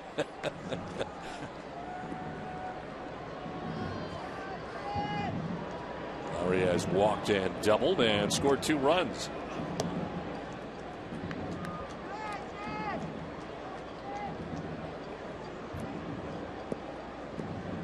I'd be surprised if he gets out of this inning. He comes back out next inning.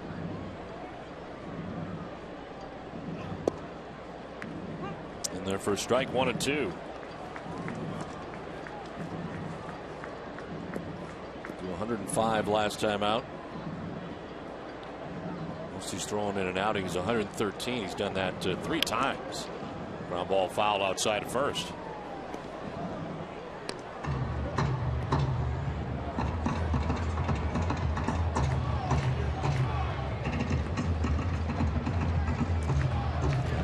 continuing to warm in the pen here with 2 outs in the 6th inning.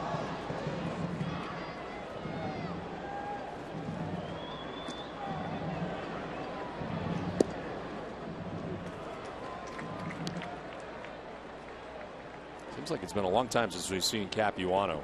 Yeah, it does. And to be factual about it, the last time was June 11th, so 8 days ago. It has been a while. Good starting pitching. You won't see him. Strike 3 call, and Lowry strikes out. That is 7 in a row retired by Peavy. 3-2 Oakland.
Your mark, ready, set, let's go.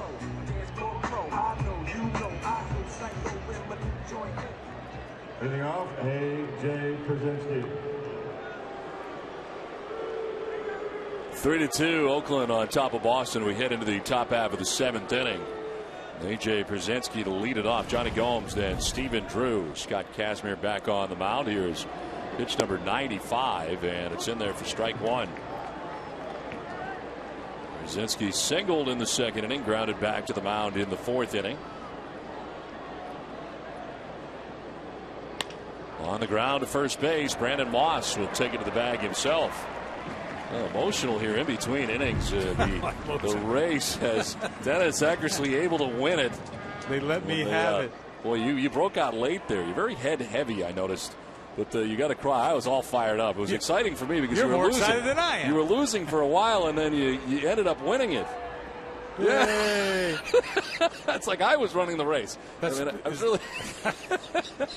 That is a million, is what that is right there.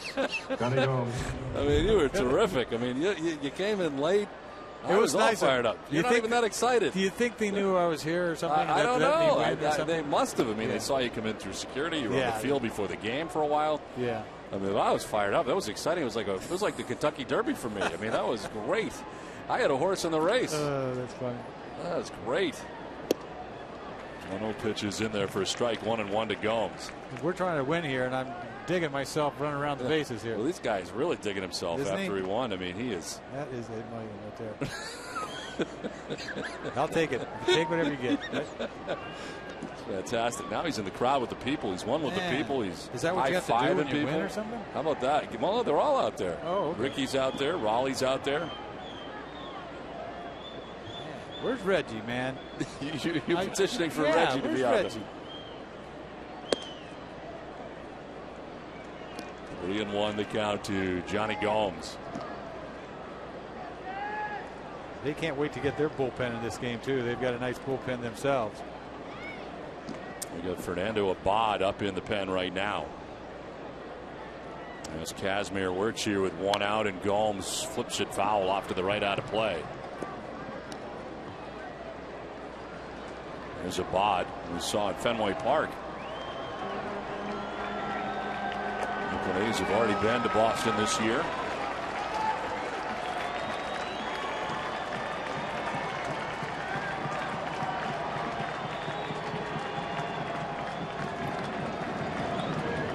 Gomes will strike out.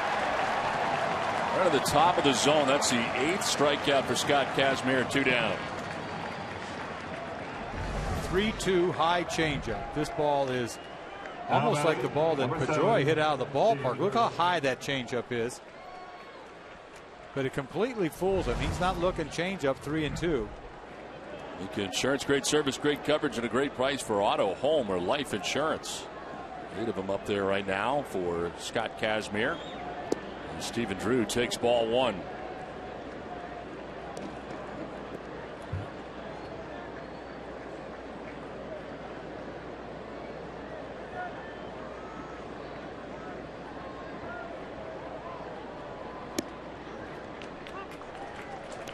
One and one now to Drew.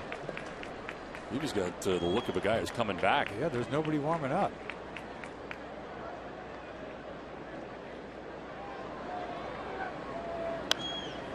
Fouled off to the left out of play. He's at 106. Somewhat surprised to see him come back. I am.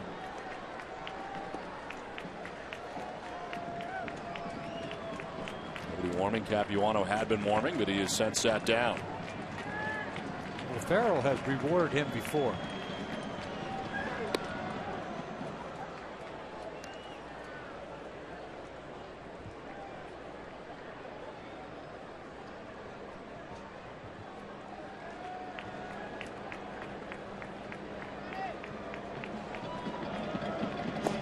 Outside for ball 3, full count.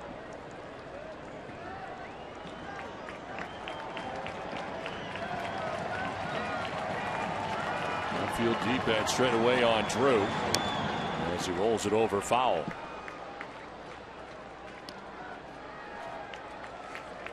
The Cardiovascular Institute at Beth Israel Deaconess Medical Center invites you to join the club. The Walking Club gives free tools and tips to get you and your family walking towards better health.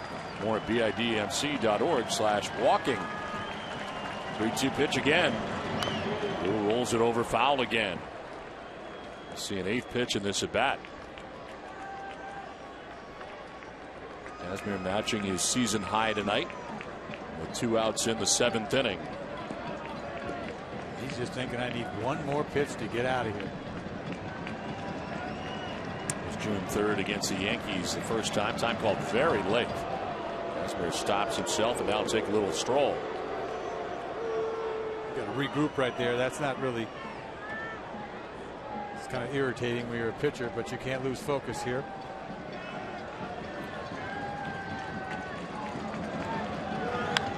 Chopped down the first baseline, foul. Drew turning in a pretty good at bat here with 2 down in the 7th inning.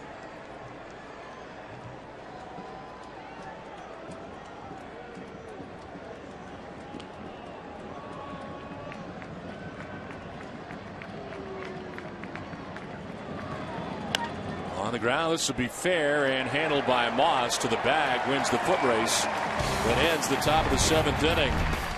3-2 Oakland on top. Extra winner.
Maker. Get a Dymo LM160 for the shocking price of just $9.99.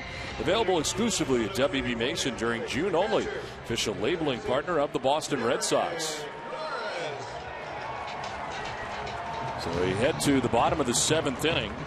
Derek Norris, Stephen Vogt, and Alberto Callasco, and Jake Peavy back on the mound for the 7th inning.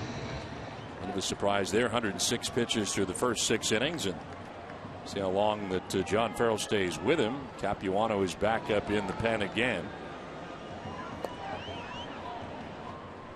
Peavy has retired 7 in a row as Norris takes strike 1 on a breaking ball on the outside corner.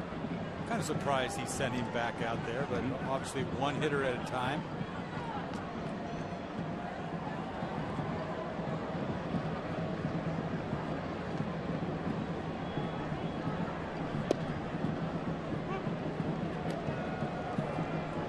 Boy, he features everything, though, doesn't he? The curveball, the cutter, the sinker.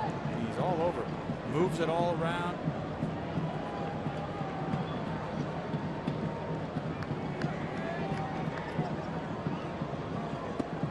Inside, Norris almost ducked into it. It's ball 2, 2-1.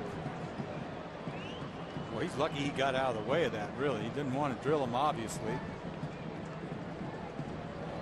Didn't react right away. A little late to react to it.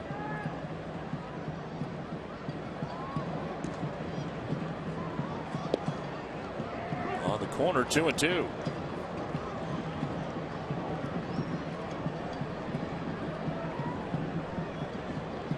Get him to chase something, maybe.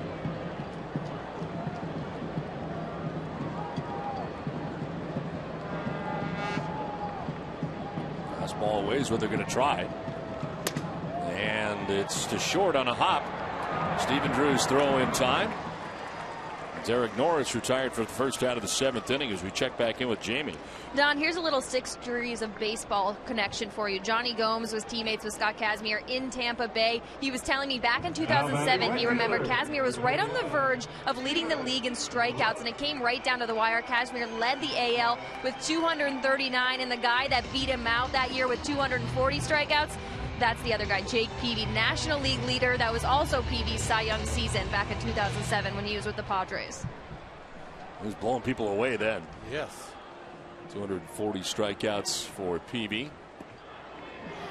Much different guy now who is out there yelling at himself. Always yelled at himself, even when he had the good gas. I haven't seen him yell at himself tonight. 1-0 is going to be in there for a strike. 1-1. He's retired 8 Oakland A's in a row. I mean, he's a tough dude, man. He gets it done. He just keeps battling, man.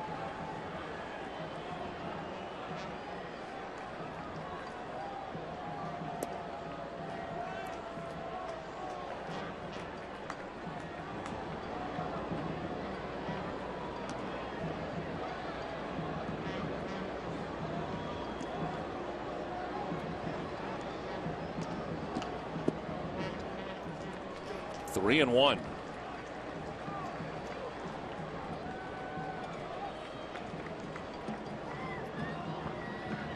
He's got to go after him right here. He can't get cute here.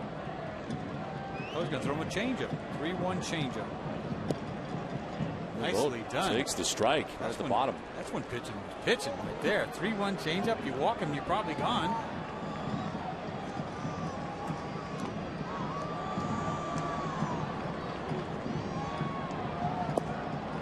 Misses for ball 4. And down to first base goes Vogt. And out comes John Farrell. He's waiting for him to give up a hit or a walk or somebody to get on. And with Vogt reaching base with 1 down, that's going to do it for Peavy as he sees Farrell coming out to get him. Pitching change from Oakland with the Oakland A's on top 3-2.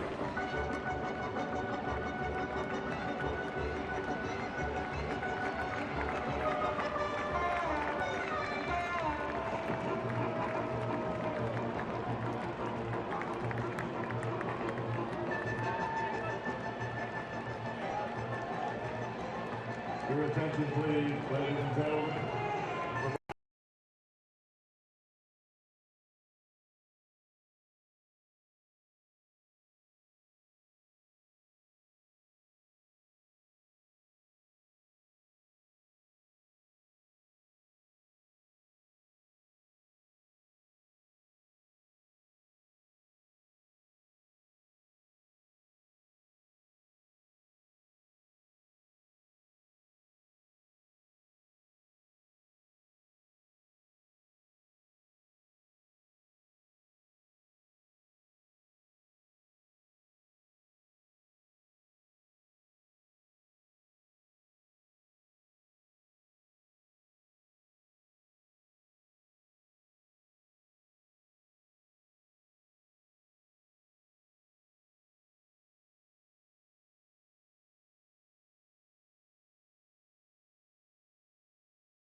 Red Sox baseball in Nesson is brought to you by Southwest Airlines. Find our fares online only at southwest.com. 3-2 Oakland A's on top of the Red Sox. One out here in the bottom of the 7th inning. Roberto Callaspo, the batter, with the runner at first. And a pinch runner at that as Craig Gentry checks into the game, where Stephen Vogt now runs for him at first base. I mean, they could do so many things. They've got 3 switch hitters in the lineup. You've got a guy like Gentry that can do a lot of things, and not a great hitter by any means, but good defensive player, can run. I mean, they've got so many combinations of things that the A's can do. Check on Gentry again. There's Texas Ranger. He's got good speed. Capuano checking on him a couple of times.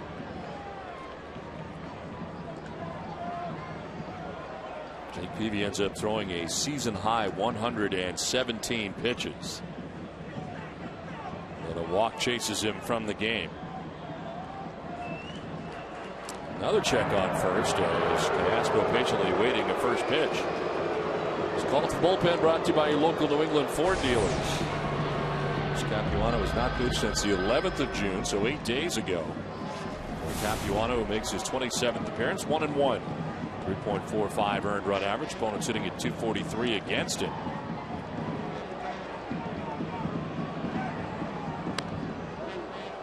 Capuano did not work on the homestand. And the last time we saw him was at Baltimore. He gave up 2 runs on 2 hits. He walked 3, one intentionally in 1 inning. He's become almost the last guy in the bullpen. You know that's how it goes. Sort of get lost, and then good starting pitching makes you not have to dip that deep. He's allowed runs in 3 straight outings. 5 runs in 1 inning pitched.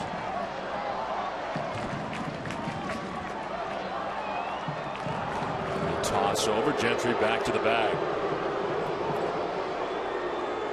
He really hasn't got a good move to first base. He's just hoping he throws over there. He's going.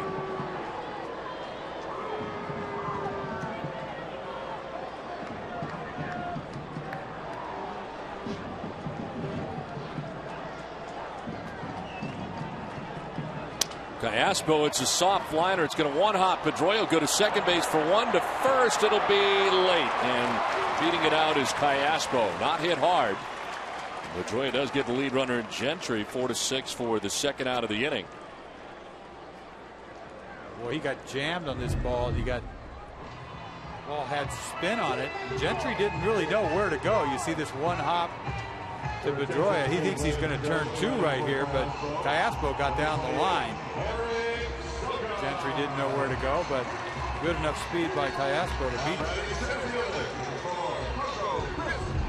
Another pinch runner. Eric Sogard takes over at first base for Callaspo.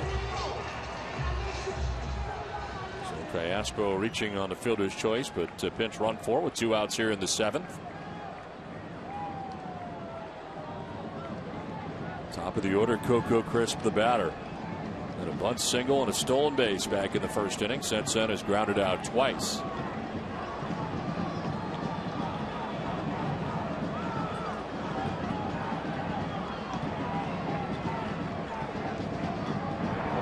First back to the bag is Sogard.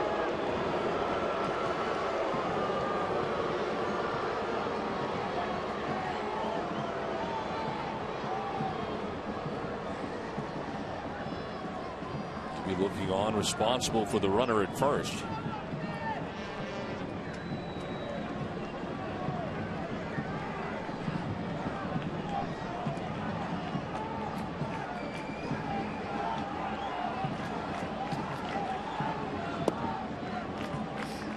Down low for ball 1.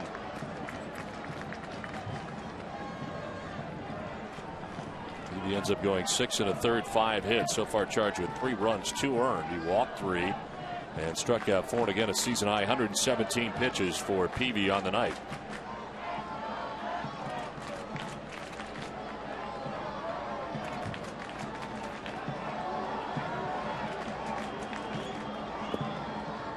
Two and 0. He's so concerned about the runner. You haven't been pitched out there for what, 7-8 days. It's a difficult job to have. He's trying to make the change this year to becoming a reliever to begin with. You don't get regular work. It's not an easy job, period.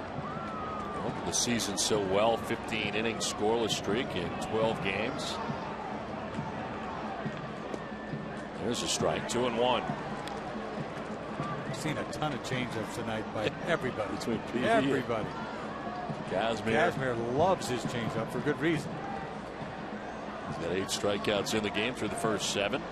Edward Mujica, who saved a game for the Red Sox over the weekend against the Minnesota Twins. Boy, that had to help his confidence. He looked like a different guy in the save, that closing role in that 1 inning of work we've seen all year. The throw over by Capuano, and you wonder, you know this better than anybody about the intensity of closing out a game rather than working some of the other capacities that he has this season, what the difference was. I'll tell you what, I didn't have to find out, really. I mean, I was in the closer role for so long.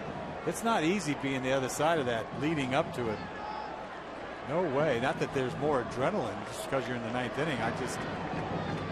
I found it hard.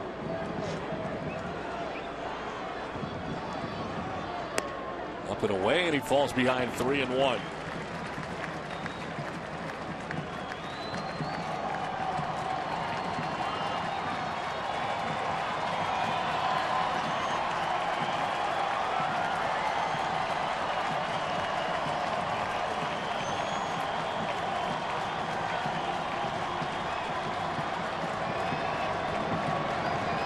Jaso waiting on deck with 2 down here in the 7th inning. Crisp will take ball 4. He'll go down to first base on for the 2nd time tonight. As Sogard takes second and gets into scoring position with 2 down. Number 5, John Jaso coming up.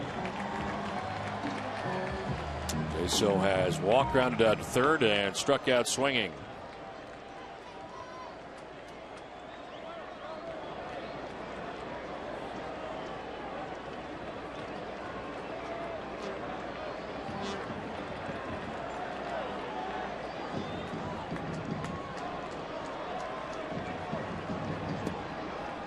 And there for strike 1.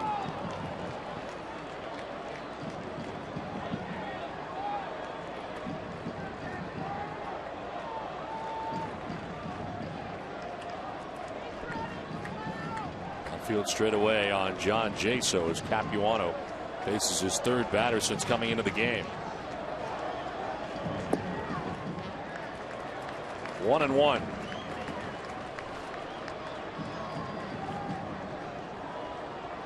David Ortiz available on the bench, bat in hand. We're definitely going to see him. Capuano trying to preserve this as a 1-run deficit right now as he misses a little bit high. He hasn't looked very good at all. He's all over the place.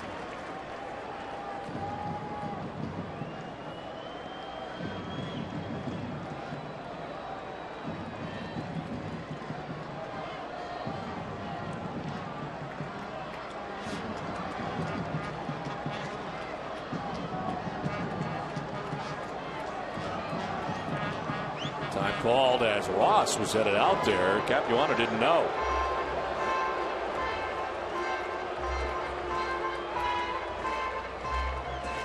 Ace Ticket, the official Red Sox ticket partner, has the best seats at the lowest prices to all the games at Fenway. All with a 200% guarantee. Right now, Ace Ticket has special savings on all Red Sox games. Treat yourself or someone special. Visit Ace Ticket or call 1-800-MySeats. 2 down, runners at first and second. John Jaso with a count of 2-1. Gotta be a fastball, doesn't it? Let's go. Breaking ball. Line into center field, a base hit. Coming around is Sogard. The throw is cut off. Run scores. Throw to thirds in time. So they're able to get Coco Crisp at third base, but Sogard scores, and it's now 4-2.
They tack on a big run there in the bottom of the 7th inning, able to get it before the put out of Coco Crisp at third base. Some changes here for the A's as we move along. Craig Gentry stays in the game after running for Stephen Vogt, and Gentry stays in right field, and now Eric Sogard is at second base after he pinch ran for Alberto Callaspo. And a new pitcher for the Athletics, Luke Gregerson, coming into the game here after Scott Kazmir went the first 7. Gregerson's 37th appearance, 1-1 with a nifty 1.91 earned run average. 35 strikeouts to 7 walks, and opponents sitting at 212 against Gregerson. And a pinch hitter for the Red Sox, Daniel Nava, pinch hitting for David Ross here to begin things in the 8th. See nothing but changeups from, sliders from Gregerson. That is his best pitch. Loves it. Fly ball foul down the left field line, out of play.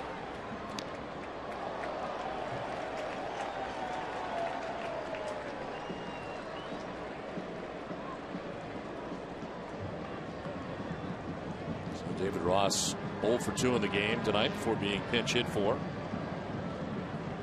It's a big run last inning.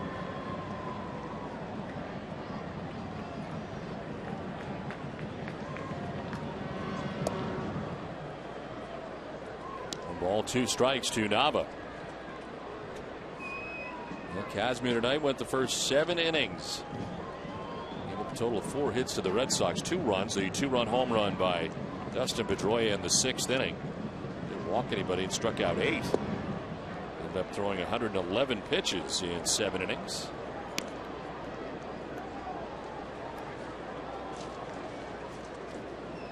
Bob Melvin going to Luke Gregerson to begin the inning. 11 straight scoreless outings for Gregerson in 12 2/3 innings. 6 hits but no runs. And a 143 opponent batting average during the last 11 outings.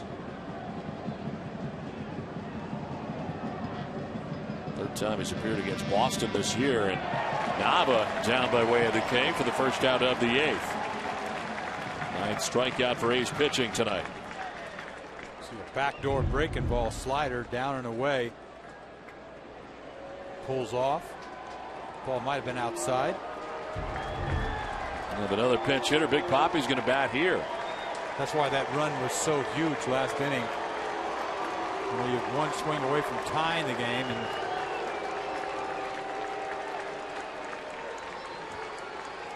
the home run yesterday for David Ortiz was 1-0 at this point. The Twins had the lead. Big Papi getting it out of the yard. Round the pole and gone. I think if he would have crushed that ball, it would have been foul. He didn't get it all, and kind of probably got it on the label and kept it fair. And pinch hitting here with 1 out in the 8th. Takes the drama out of it when you're down by 2 runs and you got a pinch hit here.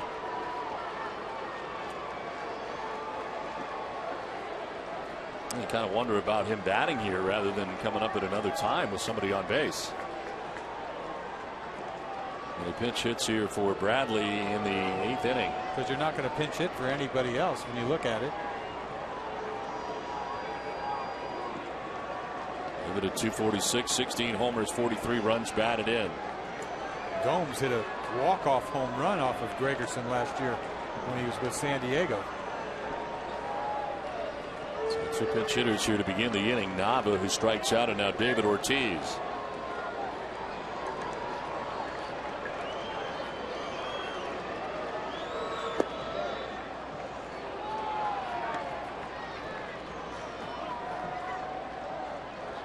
He's in the shift on the right side on Big Papi.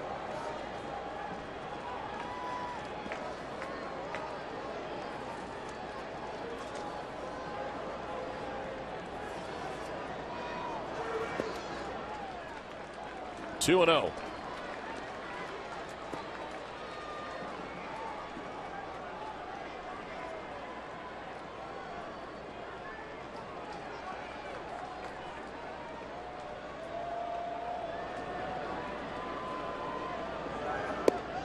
Takes it and takes a strike. Down and away right on the corner. 2 and 1.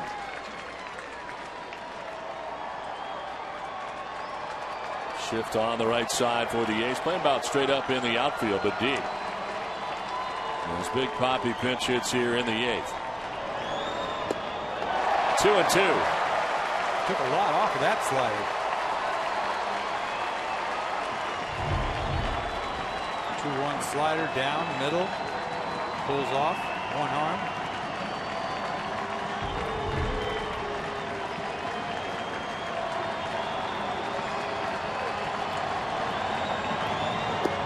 Ortiz will take ball 3, full count.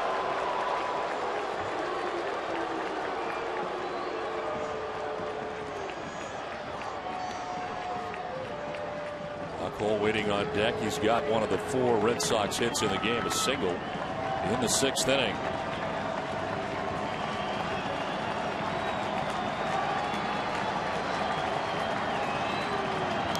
Ortiz fouls it back, pitch right down the middle.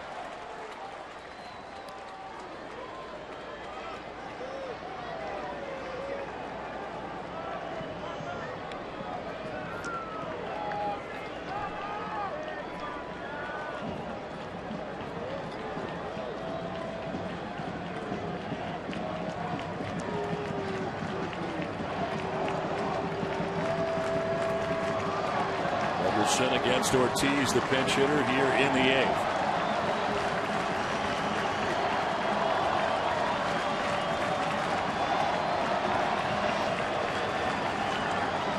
Swing and a miss, and Ortiz strikes out. Gregerson has struck out the first 2 batters that he faces in the 8th. Now this looks like a high fastball, like a nothing fastball. 88 miles an hour. Throws it by Big Poppy. You don't see that very often. It's kind of like nothing there. There's now 10 strikeouts in the game for Oakland A's pitching. Kazmir at 8. And Gregerson with back-to-back Ks here in the 8th inning. Now back up top for Brock Holt. Holt has struck out, grounded out to second base, singled, and scored his last time up.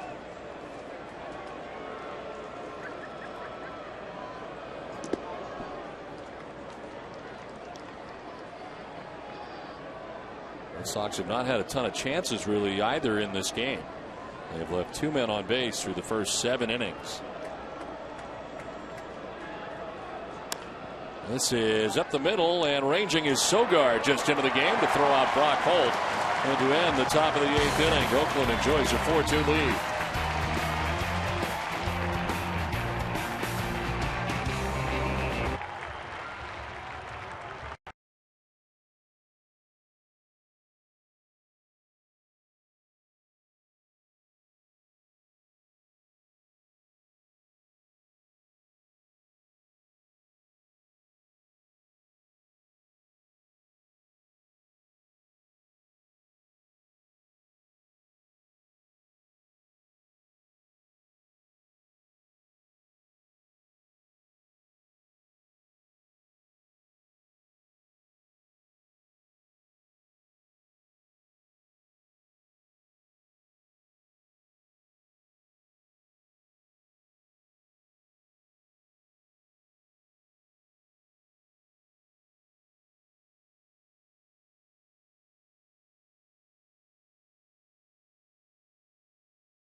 The 8th of the A's coming up. Defensive changes for the Red Sox as Nava stays in the game and takes over in right field. Brock Holt moving from right to center with Jackie Bradley Jr. hit for. New battery entirely. A.J. Pierzynski was the DH, now slides in behind the dish here as the catcher after Ross was hit for, and the new pitcher is Edward Mujica.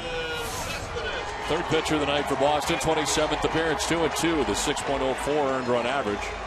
19 strikeouts to 7 walks. Opponents hitting at .293 against Mujica. And again, able to pick up a save over the weekend, his second of the year. All the runs the A's have charged to the Red Sox starter tonight, Jake Peavy. 4 runs, 3 earned in 6 1/3 innings. On the hook as Cespedes leads it off here in the bottom of the 8th. Cespedes with a solo home run back in the 3rd inning and a 1-for-3 night. Home run was his 14th of the year. Fly ball down the right field line. A lot of foul ground here, but nobody's going to get to this as it lands harmlessly down in the pen.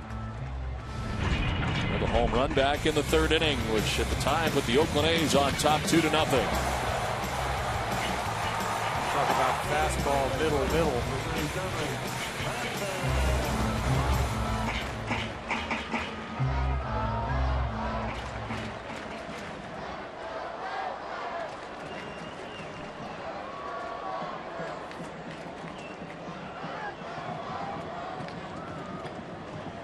Cespedes, born in Cuba, resides in Pompano Beach, Florida. Hits it on the ground up the middle into center field. A leadoff base hit to begin the bottom of the 8th inning. His second hit of the night. Well, this Sunday, catch an all-new episode of Nesson Clubhouse, where kids run the show. Learn how to walk on stilts with Big League Brian and find out what kind of wood is in a baseball bat. Plus Gary and David Ortiz's son D'Angelo face off in round 4. Batter up. Don't miss Nesson Clubhouse live and commercial free Sunday at 2:30. Lead runner on here in the 8th inning for the A's as Brandon Moss. That's for the 4th time tonight. 0-for-3 in the game.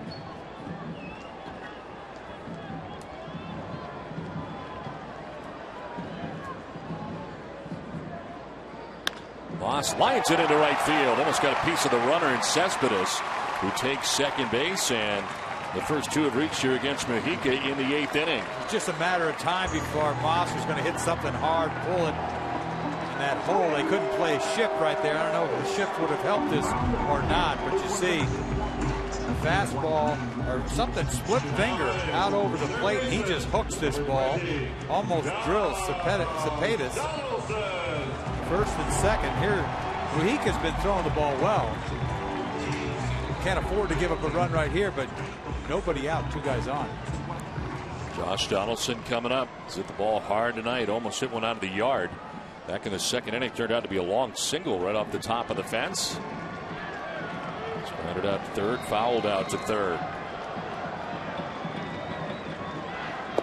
Takes a curveball for strike 1.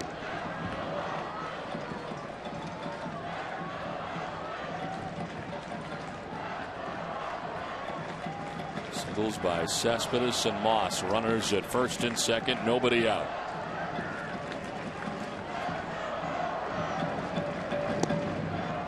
One and one. Boy, he came in for the save the other night. He was nasty. Good fastball in the corner, little split finger. Doesn't seem the same tonight.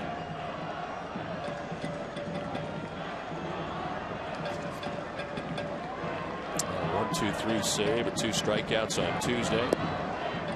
Pierzynski dropped the ball. No advance for the base runners.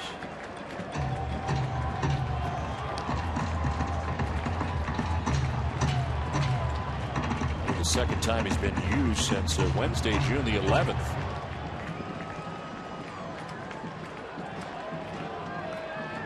The last 10 appearances for Mujica have been scoreless.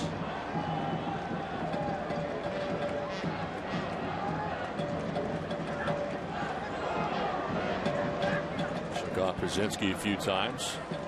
Backing out is Donaldson with 2 on, nobody out. He's trying to add on to their 2-run advantage here in the bottom of the 8th inning.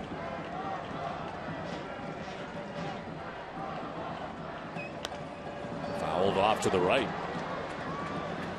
Take a look at the pitching line for Scott Kazmir tonight. The starter brought to you by your Eastern Lexus dealers. 7 innings, 4 runs. Should be 4 runs. Oh no, I'm looking at Peavy. 2 runs, 4 hits, no walks, 8 Ks. Just one mistake to Pedroia. Yes. High changeup, 2 runs. 2-2 is on the ground at short. Could be 2. Good at second for 1. On to first. It is 2. And taking third is Cespedes. And a big double play ball there turned by the Red Sox. Boy, this game, I tell you, you give up a bullet right here, double play ball. Everybody says nice pitch. Meanwhile, the guy hit a bullet. It turned into 2 outs. Number 8, Jed Lowry. So it's up to Jed Lowry if the A's are down onto their 2-run advantage. Lowry walked in the second, doubled and scored in the fourth, struck out looking in the 6th inning. Well, that was against Jake Peavy.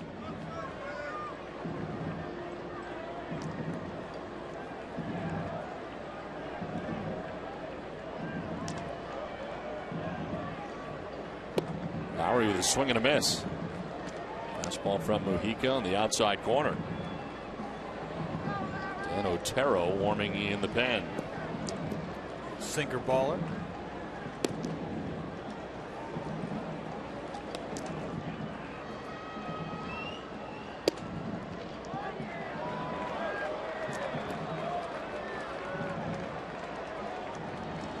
Lowry hasn't been happy with the umpire tonight, all night. That call out on a ball down and away from Peavy.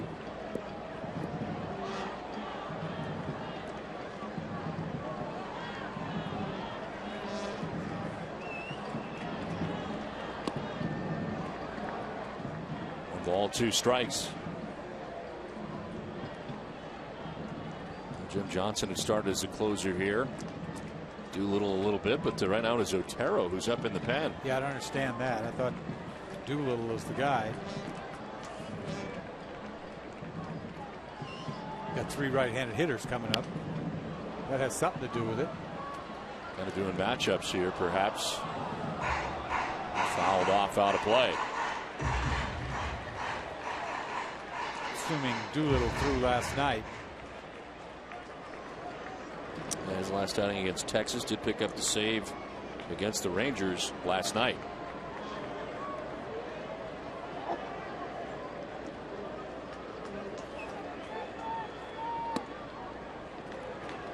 He's actually gone back-to-back games, so maybe unavailable. Yeah, exactly what it is.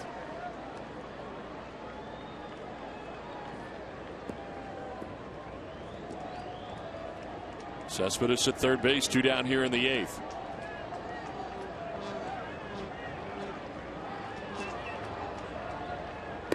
And a swing and a miss. Mujica gets out of the inning without giving up a run. Red Sox will have Bogaerts, Pedroia, and Napoli coming up, trailing by 2.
Brought to you in part by PaulRedeen.com, celebrity golf instruction, and much more.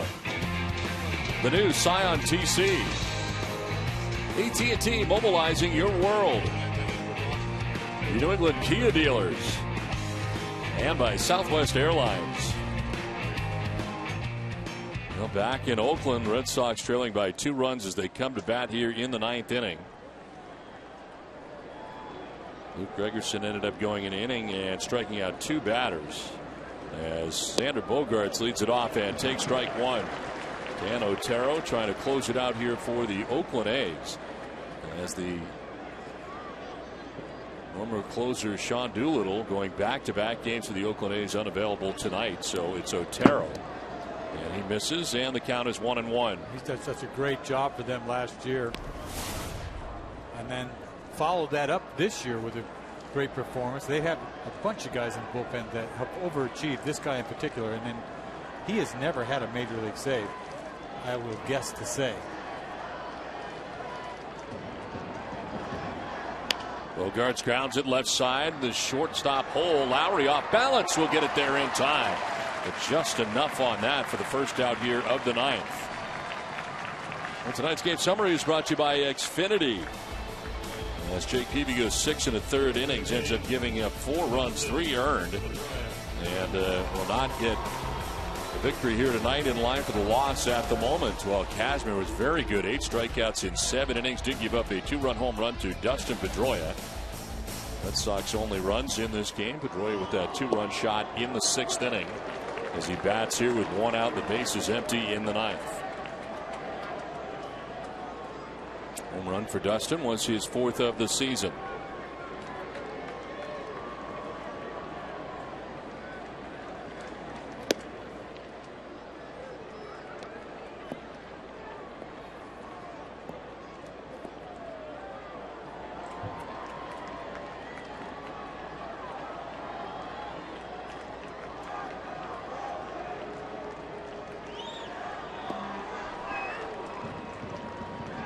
See the sink on that ball. It was running completely off the plate.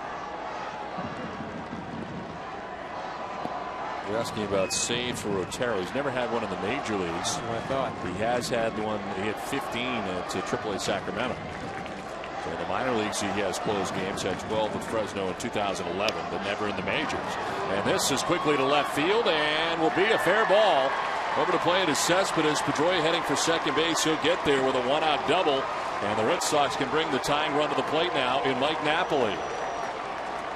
Once again, that big run that they scored in the 8th inning comes up to hopefully not haunt them. But gee, what a night Pedroia has had. He gets a high sinker about belt high, drops it in down the line. Easy double for him. So on the night, a double and a 2-run bomb. So here is Napoli. Had a tough time tonight with Scott Kazmir, striking out 3 times in the game.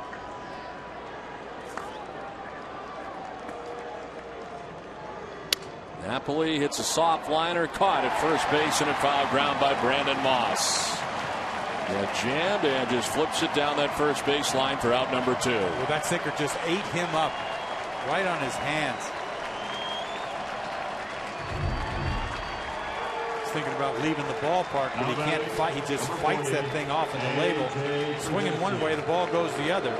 Soft little liner, easy catch there by Moss. 2 down in the 9th. A.J. Pierzynski, the batter.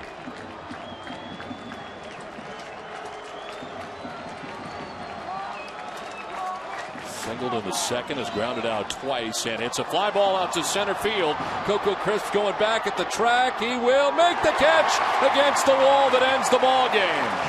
A.J. Pierzynski gives it a drive, tried to tie the game, but it's Coco Crisp backed up against the wall to make the catch.